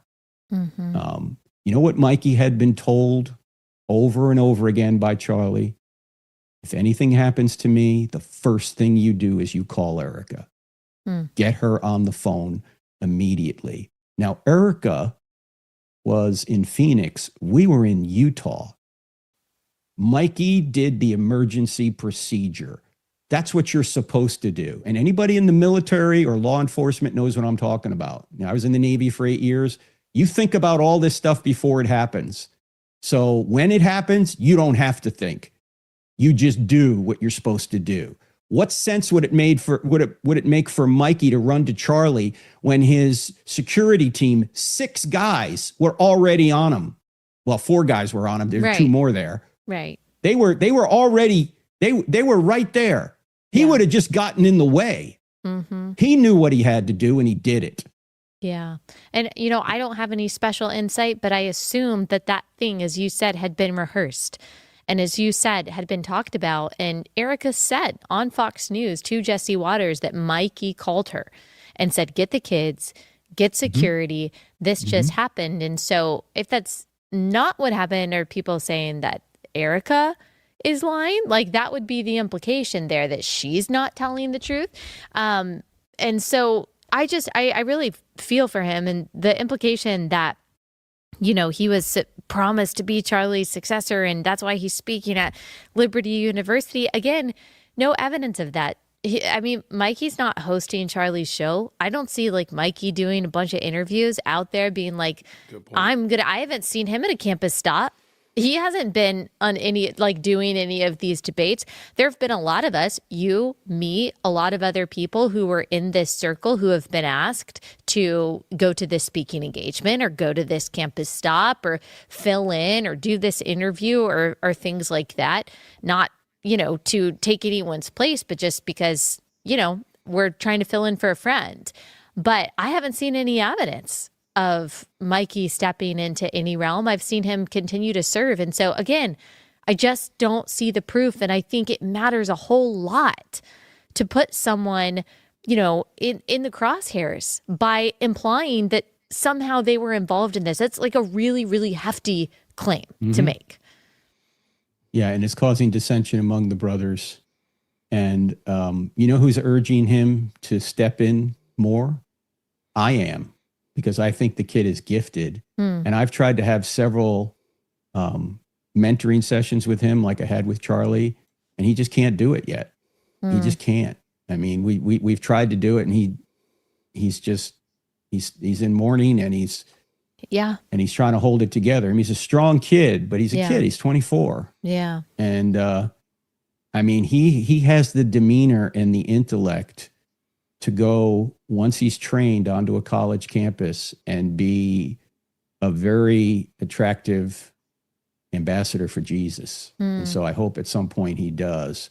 But I would bet my life on Mikey McCoy. He did not. He had nothing to do with this. And yet you should see the horrific things people are saying about him. Yeah, man. It's very sad, Allie. It is and very again, sad. Candace, ask as many questions as you want, but don't insinuate people are guilty without evidence. A dream is not evidence. Yeah. Okay? You're not a prophet. Okay? God didn't come to you in a dream. Man. And neither are, secret sources also aren't evidence, because No. when something is not verifiable, I've thought a lot about the Kafka trap, and it was something that we talked about that you could probably explain way better than me, but we talked about this a lot in 2020 of this Kafka trap, which is you're a racist, and if you deny that you're a racist, you just prove more that you're a racist. And that's kind of what I see a lot with that you're guilty or you're part of this, and you're only denying it because you are being paid off, because you're under pressure. Like the only reason you would disagree with me is if you are guilty or you're propping up the guilty or something like that. Well, that becomes this non-falsifiable thing. It reminds me, sorry, Al, it reminds me of an old Monty Python sketch. I think it was from The Life of Brian, where this guy, Brian, is mistaken to be the Messiah. And so the people are saying, you're the Messiah, right? You're the Messiah, right? And he goes, no, I'm not the Messiah. I'm not the Messiah. Yes, you are. You're the Messiah. You're the Messiah. And they keep harassing me. Finally says, okay, I am the Messiah. And they go, he is the Messiah. It doesn't matter what you say. Their conclusion is already made. Whether you affirm it or deny it, they're going to find evidence for their position, what they think is evidence, but it really isn't. That's what's going on here. Doesn't matter what you say, what you deny, what you affirm. The conclusion is preloaded into their investigation, and that's not how you find truth. You don't have your conclusion already established before you look at the evidence. I like that. Shout out to Frank. Last sponsor for the day. Shout out to Frank Turek for sure. And if you're just jumping in, we're watching Allie Beth on Relatable interview Dr. Frank Turek. And of course, Frank Turek was a mentor to Charlie Kirk. He's a mentor to Mike McCoy, and he was there when Charlie Kirk was killed. And they're just talking, now they're just kind of going over a lot of knocking down some of the high points as it relates to conspiracies and things that people have said, and so on and so forth. So you can hear it straight from the camel's mouth, which I think is super dope. Thank you to everybody who's jumped into the most electrifying live chat on the planet. I appreciate y'all for sure. What do we got here? It's called the what trap? Really? Okay, I've never heard of that before, but that's a perfect word. I mean, a perfect example. I just never heard the word before. Shout out for sure. Charlie was Candace's friend. Candace was not Charlie's friend. That's a good point. I see what you did there. But I also see that Allie is done with her ad read, so let's go ahead and get them back in. Let's go. Man, you mentioned those mentorship sessions that you would have with Charlie. You've talked about that publicly, going on walks with him. Can you tell us just a little bit more about some of the conversations that you had with him, the ones that you're willing to share before he died? Like where his heart was, the questions that he was asking. What was he seeking the Lord about? Yeah, I'll try and do this without getting emotional because it had to do with you, actually. We were on September 8th. The murder occurred on September 10th. So this is Monday night, September 8th. And Charlie just gotten back from a trip to Japan and Korea, and he got home on Sunday night the 7th, and I got into Phoenix Sunday night the 7th. And so he said, let's have some, we had prearranged this the month before that I would be there when he landed. And so on Monday he said, okay, we got to meet, and we got to do some sessions. So Monday during the day we got together in his office and we went through some issues, and of course he was tired, had to take a nap, and I hadn't seen Eric and the kids for a couple of days. He said, okay, I'm gonna go have dinner with Eric and the kids. Can we do a walk tonight? Because we would go on these walks. I'd been in Phoenix. This was the 4th time this summer to do these sessions. And so, yeah, let's do a walk after dinner. So we would go on these long walks after dark, always with about a 300-pound armed bodyguard behind us. Yeah. And he would be 10 to 15 feet behind us as we walked. And there were 3 issues that we discussed that he wanted to discuss. So again, Charlie, whatever you want to talk about, let's talk about, right? First issue was Islam, because he, like all rational people, understand that macro Islam is a problem for Western civilization, not micro Islam. There are many nice Muslims who don't believe in jihad, or they still believe in freedom of speech and freedom of religion and all that. But macro Islam, the idea that Islam, which means submission, is really a political ideology that is inconsistent with the First Amendment to the United States Constitution and inconsistent with freedom of speech and freedom of religion and all these things. And so we talked a lot about that. The next issue he wanted to talk about was the resurrection. How do we convince young people of the 2 facts I always talk about? You only need to establish 2 facts to show that mere Christianity is true. One is God exists. The second is Jesus rose from the dead. If those 2 facts are true, Christianity is true. I mean, you can show from that point that the Bible is the word of God. Okay. So we talked a lot about that. But then the third issue, which we probably spent the most amount of time on, Allie, Charlie was trying to figure out how could he get his generation to embrace marriage and childbearing, embrace the family. And he saw that many men were embracing it. In fact, the surveys show that among Trump voters anyway, the number 1 goal of young men was to get married and have kids. Wow. But for Trump voters who were women, it was like number 6 on their list. And right. For Harris voters, it was like at the bottom almost of their list. And Charlie was trying to figure out, how could we move people toward a pro-family, pro-child position? Mm-hmm. And he said, a lot of ladies probably aren't going to listen to me, unfortunately. I'm a man. What do I know about being a mom and all this? And, he would think that's kind of sexist to have that view, but still, you're not a woman. You don't know what it's like. So he said, how do I find women who can make this case? And your name came up. Wow. So he was talking about the work you're doing and how important that is to get women more desirable of marriage and family. And to be honest, he said, that can even be a problem for you to convince them. Because although you're a mom, you have a platform, right? And some people may look at you and go, well, Allie's not just a mom. She has a platform too, And so we didn't totally solve the issue, but your name was the name that came up. How do we get women to follow what Allie's talking about? And that was... Wow. Well, Charlie... 36 hours later, he was dead. Wow. Charlie was such a champion of so many of us, and I just feel, you've got to feel incredibly blessed to have those moments with him that so few people had. And I'm blessed that he just, would give me advice and say, I'm praying for you. Keep going. Gave me advice certainly before the Jubilee debate, and was so generous just like with his time and effort. And like, he just wasn't the kind of person that said, oh, what can I get out of this person? I'm only going to That's right. text the powerful. Because honestly, there were very few people who could give Charlie anything he didn't already have. He had the connections. He had the political capital. He had the relationships. He had the fame. He had the money. There weren't very many people who could do that. And he could have very easily said, who do I need? You know? Right. But he was so humble. People don't really, I feel like, appreciate that about him.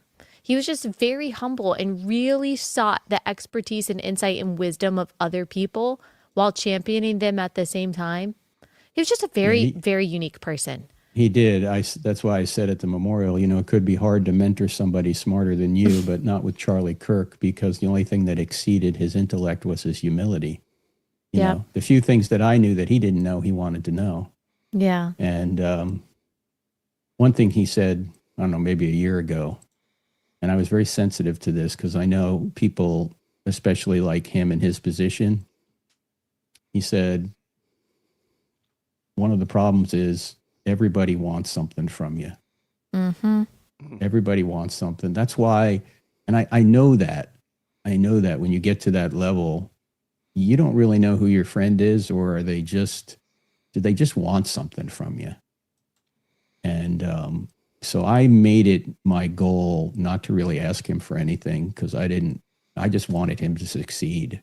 Right. In fact, I've been doing training, trying to train people to do what he does.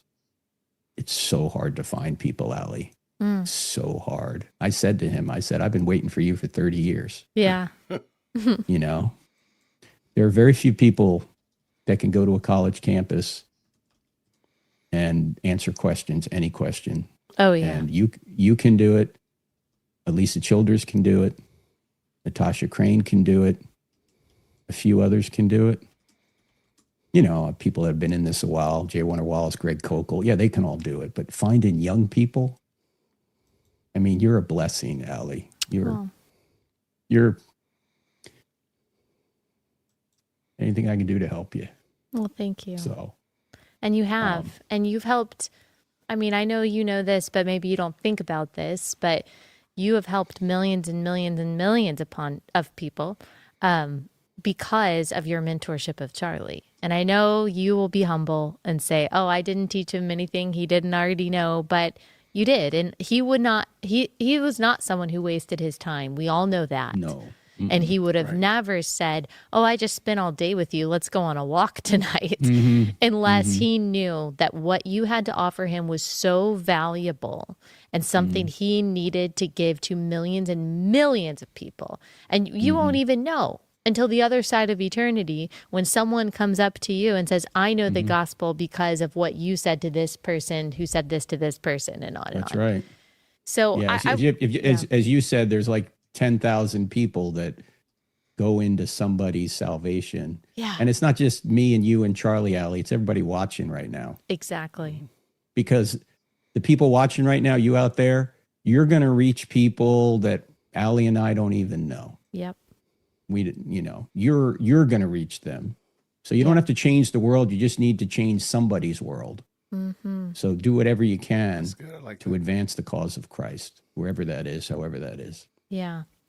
With just the couple minutes that we have left, can you, I mean, you were there when Charlie died. You were in the car after you knew that he had already gone to glory because you could see that his eyes were open. But as you said, they weren't, he was already seeing Jesus. Yeah, they were fixed. Yeah.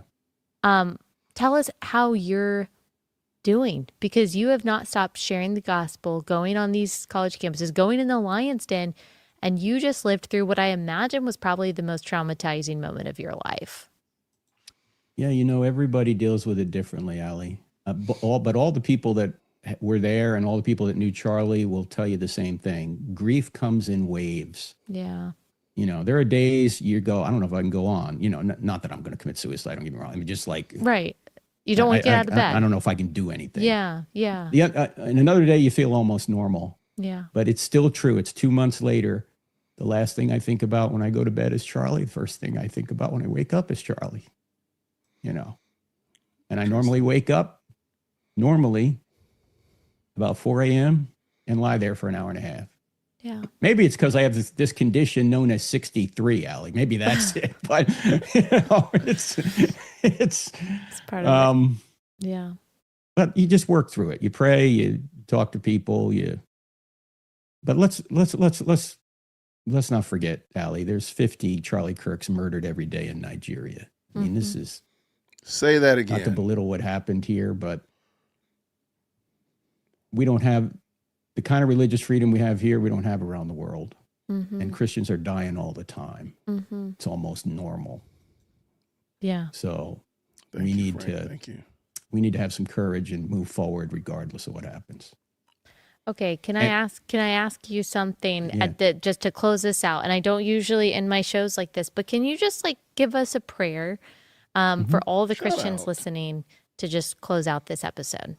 Yeah, absolutely. Father, I thank you for Allie and her ministry and all the people listening and watching. And we're all here not to just build our own kingdom, but to build your kingdom.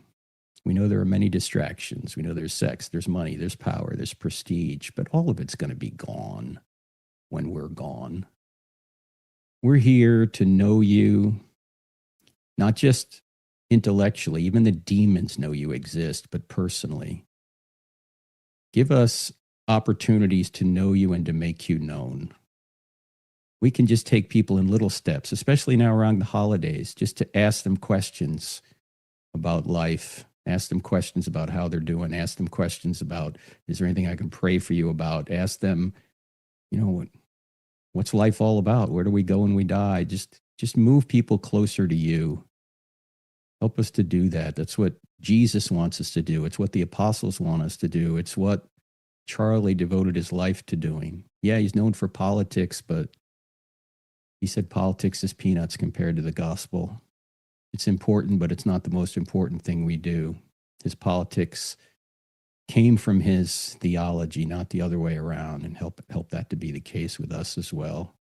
I pray you'd give the people listening and watching opportunities. If they don't know answers, have them go out and find answers. It's all over. There's so many places they could go to get answers. There's books, there's podcasts. There's, of course, the Bible itself. Help us to make a difference for you. Help us to keep this, what appears to be a revival, going. We thank you for giving us Charlie for the years that you gave us. Now help us to carry the torch after him in Christ's name. Amen. Amen. Thank you so much. Everyone needs to follow Dr. Frank Turek, his podcast, I Don't Have Enough Faith to Be an Atheist. They can follow you on social media to see your tour and all of the amazing things you say. Thank you so much. Thank you, Allie. Thanks for all you're doing. Friends, You go out and too. get toxic empathy. Make it happen. Thank you. Shout out. That was a good interview. Shout out to everybody who told me to watch that. That was a really good interview. That was super encouraging. I watched the first portion of it, but I had not watched all the way to the end. That was great, man. Thank y'all so much for that. I know that we have been on here for a good little minute. If y'all can hang in there, I got a commercial break for us. I think y'all will enjoy. I have a commercial break for us, and then I do want to watch the David Wood video that he did. I think that'll be a good way to close out tonight. So I think y'all will enjoy this one in light of we've had a great show. Shout out to April, stopped by. We've had some good content. So oh my gosh, how are you in my Wait, so do you think the plot to try to kill Hitler was wrong? I mean, it was definitely wrong. I mean, it wasn't very Christian. Certainly you were right there in my mind. So shout out. Like, how did you know that? That's crazy. Okay, let's bring it in. Let's go. Wait, so do you think the plot to try to kill Hitler was wrong? I mean, it was definitely wrong. I mean, it wasn't very Christian. Certainly wasn't very Christian at all. Like, at all. I just think when you label people Nazis, you are putting a target on them. I mean, that's wrong. It's certainly wrong. That's a call for violence. You have to shoot them. And the fact that Churchill was constantly calling these people Nazis, who he said the British were fighting, I mean, that puts a target on their back, and it's disgusting, and I'm offended by that. I'm really offended by that. You're killing people, and killing people is wrong. Killing people is wrong. And calling them Nazis is just, it's horrible. It's disgusting. And I think in doing so, you're causing so much death, so much destruction.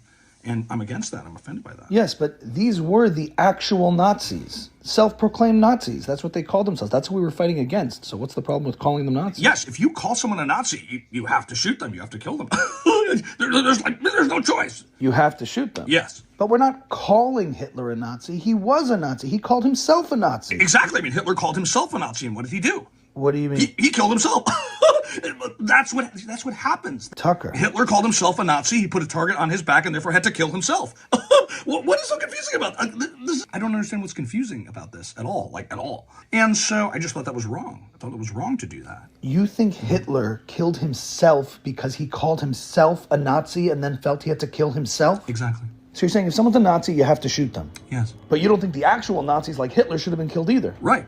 So you think it's wrong to call people Nazis now because you'd have to shoot them, implying that they're evil, but you also don't think the real Nazis like Hitler should have been killed at all? Right. Yes, it's evil. It's totally evil. Tucker, this isn't making any sense. You're completely contradicting yourself. Well, I mean... Tucker? Oh my God, it's happening. My God. Alright, he's here. He's here. We got him. Get the brief. Bring him in. Our Father in heaven, release this man from this demon spell. Release him. Release him. Release him. Oh my gosh. Shout out to Ami Kozak. Man, I didn't see that one coming. I did not see that coming. Good gracious, man. That laugh is crazy. But, when you all introduced me, because you all introduced me to Ami, I didn't realize I had not paid attention to Tucker Carlson's mannerisms until they were shown to me in a comedic sense. Now I can't take him seriously. I don't know. I've never paid attention to stuff he does. And it never sunk in. I don't know. Maybe, I don't know. I just never paid attention to it like that. It just always flew over my head. The laugh, the double speak, the contradictions, all that stuff just kind of went over my head until I saw Ami do it. And it just was so pronounced that I can't watch Tucker Carlson without expecting the laugh or expecting him to, it's craziness. So yeah, he is, his laugh is goofy. And I hate to say it, Ami just makes it so funny. Goodness gracious, man. Shout out to Ami Kozak. Okay.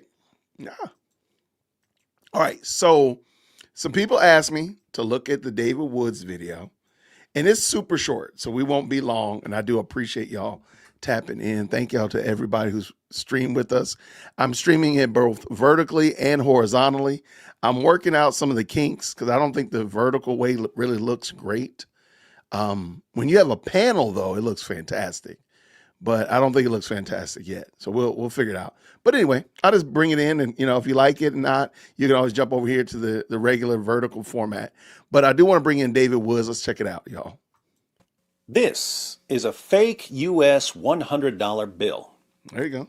This is also a fake U.S. $100 bill. Oh. Which one is worse? You might think that this fake bill is worse than this fake bill because this one's more obviously fake. But wouldn't being more obviously fake make it better, not worse? Doesn't the fact that it's easier to spot as a fake and therefore less likely to deceive people make it better, not worse? In other words, what's worse about this fake bill? It does a worse job at looking like an authentic bill. But this one isn't supposed to look like an authentic bill.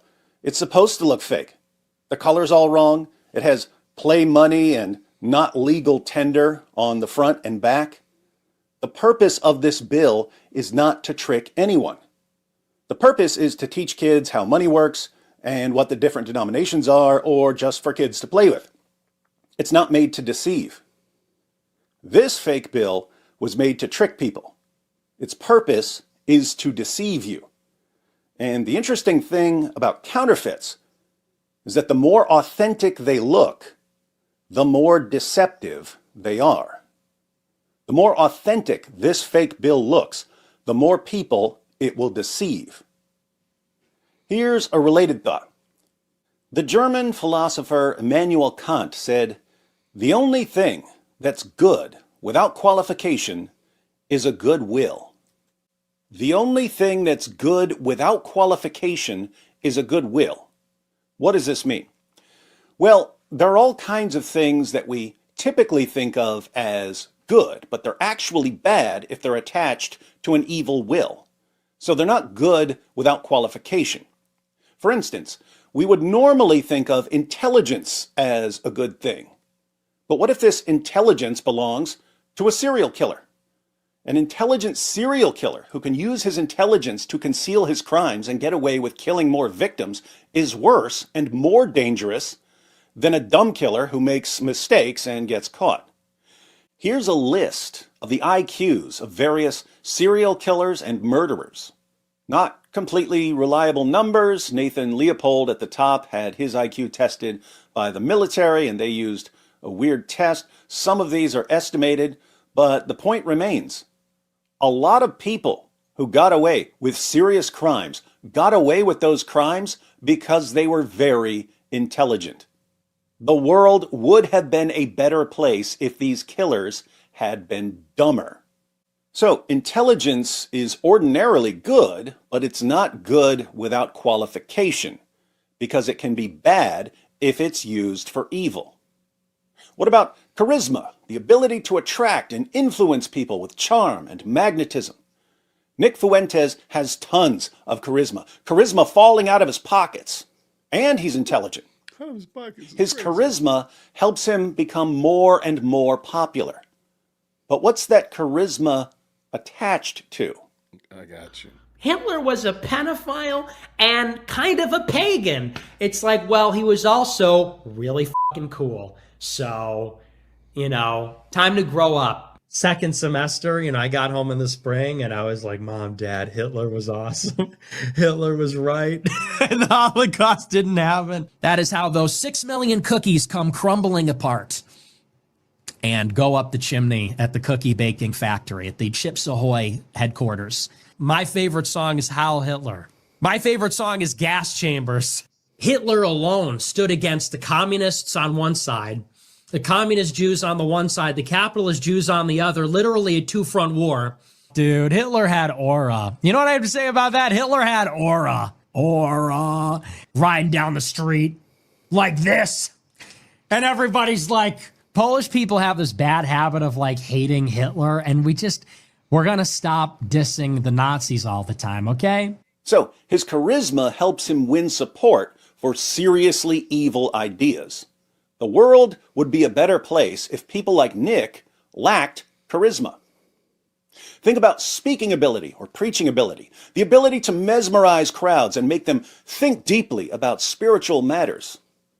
More than 2 decades ago, I was driving down the road near campus with Nabil, and I played a tape of Ravi Zacharias for him.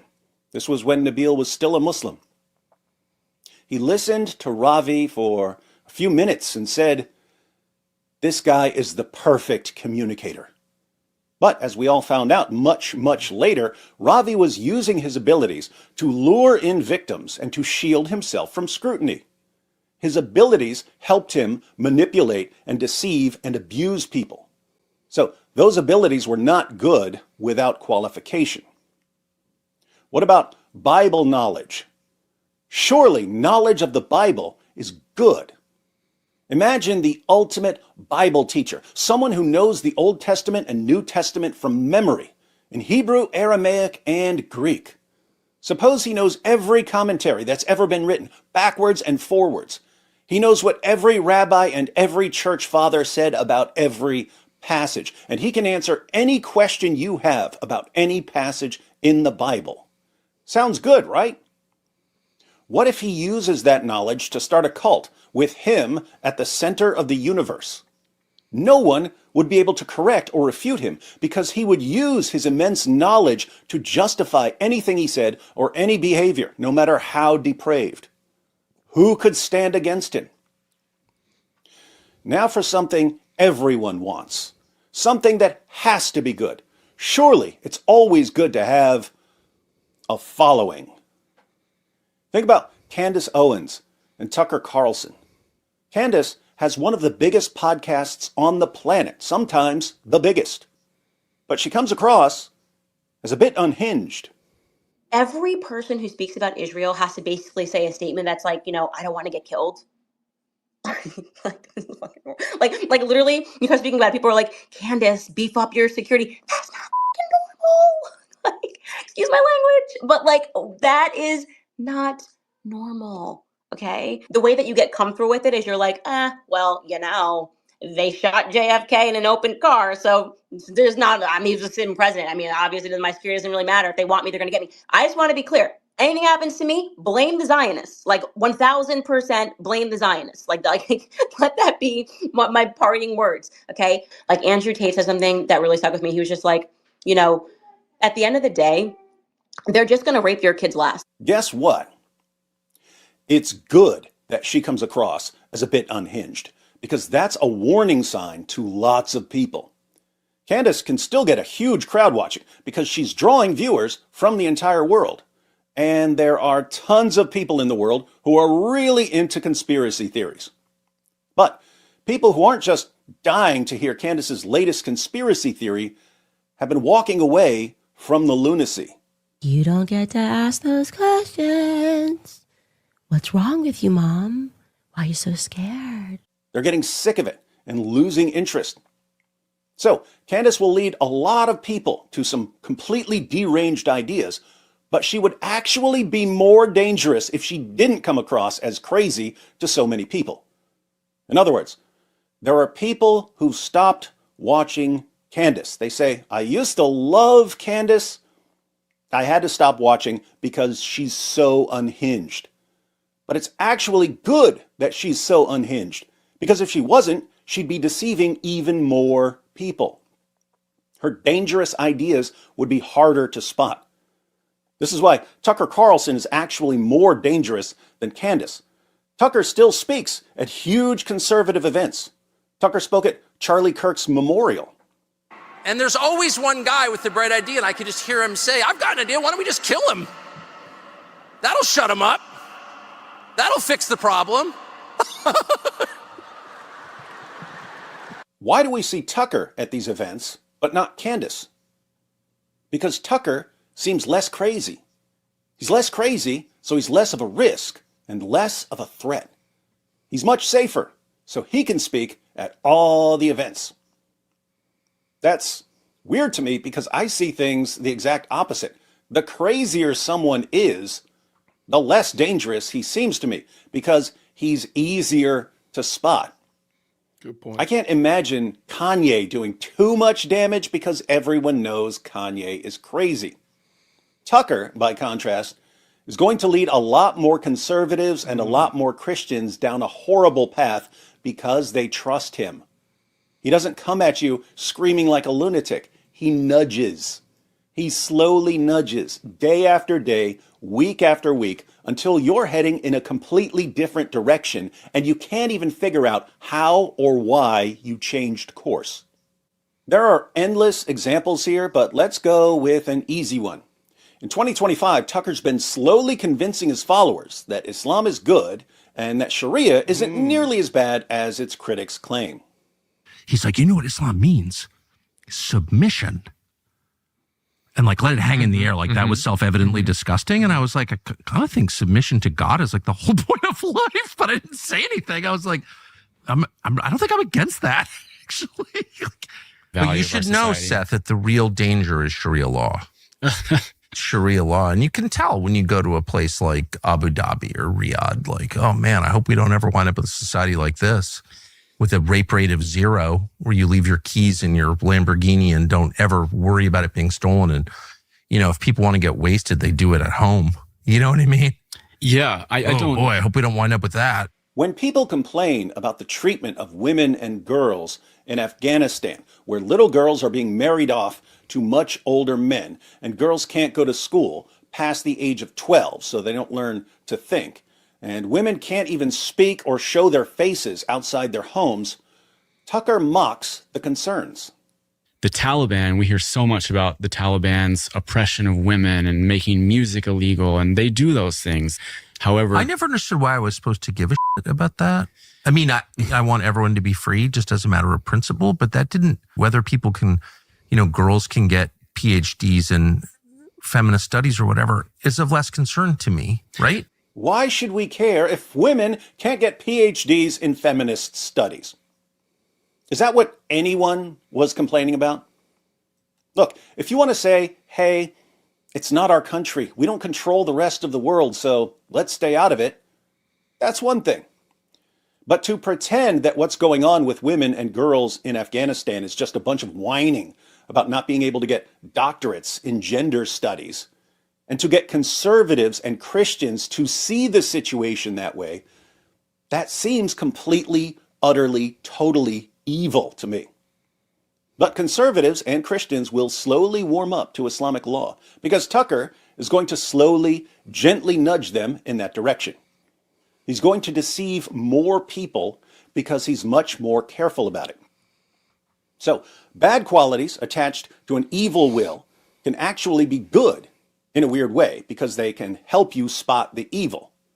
Good qualities attached to an evil will are bad. All right. Have we learned anything yet? Let's find out. Pop quiz. If the devil comes up to you right now, what's he going to say? Is he going to say, A, hi, I'm the devil, and I want to bring you and everyone around you to hell? Or B, hi, I'm your greatest ally. You're very special to me. I want the best for you. So know that you can always trust me. Let's work together and change the world. Now, let me tell you who your real enemies are. What's the devil going to say? Looks like a lot of B's going on. The answer, obviously, is B. He'll claim to be your greatest ally. The goal of a counterfeiter isn't simply to make a fake bill. This is a fake bill. You can make one of these on your printer. The goal of a counterfeiter is to make a bill that looks and feels as much like an authentic bill as possible. And the more the counterfeit bill looks and feels like an authentic bill, the more deceptive it is. So don't be blinded by intelligence or knowledge or charisma or the number of followers someone has. Always look for the goodwill. All right, shout out to David Woods. That was a very interesting video. The link to that is down in the description, by the way. So if you want to go back over and kind of, I like what he said, and it makes perfect sense. It makes perfect sense. Okay, shout out to David Woods. I'm kind of processing that one as well. So I'll probably have something else to say about it. Maybe we'll watch that again. Not tonight though. But that was definitely helpful. Shout out to him for sure. Shout out to the best live chat on the planet. I appreciate y'all. I got one more of these great supers right here. Great show. Thank you so much, Hannah, with the $5 super says it's great show. Thank you. No, thank y'all. I really appreciate y'all for rocking with us and hanging out with us tonight. This was a long one, but I appreciate it nonetheless. Saturday night. We'll call it Saturday Night Live. Live from Atlanta. It's Saturday night. All right. But I just want to say thank you. I really appreciate y'all. It's been a long week, but I thank y'all so much for not only tapping into the nightly regular occurrence of the watch parties, but for checking out the rest of the content. I really do appreciate it. And thank you to everybody who sent me some suggestions on some other content creators. I'm putting that together in a list, and I'm going to upload it into my Substack. Thank you to everybody who's a part of the Pilgrim's Progress book read. I appreciate you all. We're going to be doing day 3 on this Tuesday coming up. And if you're interested in joining us in the book club or the book read, just go to the comment section. I'll make sure that the link is there for you as well. If you're wondering, I'm in the process right now of reading C.S. Lewis's book on grief. Erica Kirk mentioned it when she was on Jesse Waters' channel. Let me make sure it's a little clearer. A Grief Observed. It's really a good book. Thankfully, I don't have any grief that I need to tend to at the moment, but I just thought it would be a good book to read. And I was right. It's a great book. And so I'm reading that as well as getting ready to finish up our Pilgrim's Progress. And I will be I'm just giving you a heads up. In January, our book discussion will be on the Screw Tape Letters. So if you want to go ahead and copy yourself a copy of it, give you a heads up right now. That's what we're going to be reading, the Screw Tape Letters in January. I'd love for y'all to join us on that. It has been a busy night. And Lady Dear World Christian is in the garage. I just heard her pull into the garage. I don't know where she's going or leaving. But thank you, Jalen, for the $5 super. No question, no comment, just pure love of the game. And I appreciate you for sure. Tomorrow is Sunday. It's the Lord's Day. And we'll probably do a live stream tomorrow and just hop in and just kind of chit chat. Maybe I'll do a Ask Me Anything or anything of that nature. So stay tuned for that. And Lord willing, on Monday, we'll get right back into it. I got some great videos planned for Monday. We'll do the watch party Monday afternoon. I think pretty much every day except Thursday coming up this week, I'll be able to do the watch party. If she does a show on Thursday, I'll have to do it like late Thursday night because I have some events Thursday. But we'll make sure that works out. Either way. Thank you. I'll make sure you know ahead of time at least. But everybody, thank you so much for the support. Moderators, thank you so much. I realize that streaming on these two platforms, the vertical and the horizontal, has brought in a lot more people. Shout out to all the new people. I appreciate it. All the new folk that have stopped in. And nonetheless, I appreciate you. So mods, thank you all for what you all are doing to keep everything moving in the right direction. I'm sure I'll be getting an email from y'all for the night's over with. But either way, thank y'all so much. Everyone, have a fantastic night. Have a blessed Lord's Day on tomorrow. And I'll see you all real soon. Everybody, grace and peace. Take care. Thank you so much for tuning in to another episode of the Jay Whip Podcast. If you enjoyed today's show, please do me a favor and hit me up with that 3-piece special. Like the video, subscribe, and of course, share it with somebody who would also enjoy this type of content. And make sure you leave a comment because I do pin the best comments to the top. So thank you so much for tuning in today. And until next time, everybody, grace and peace.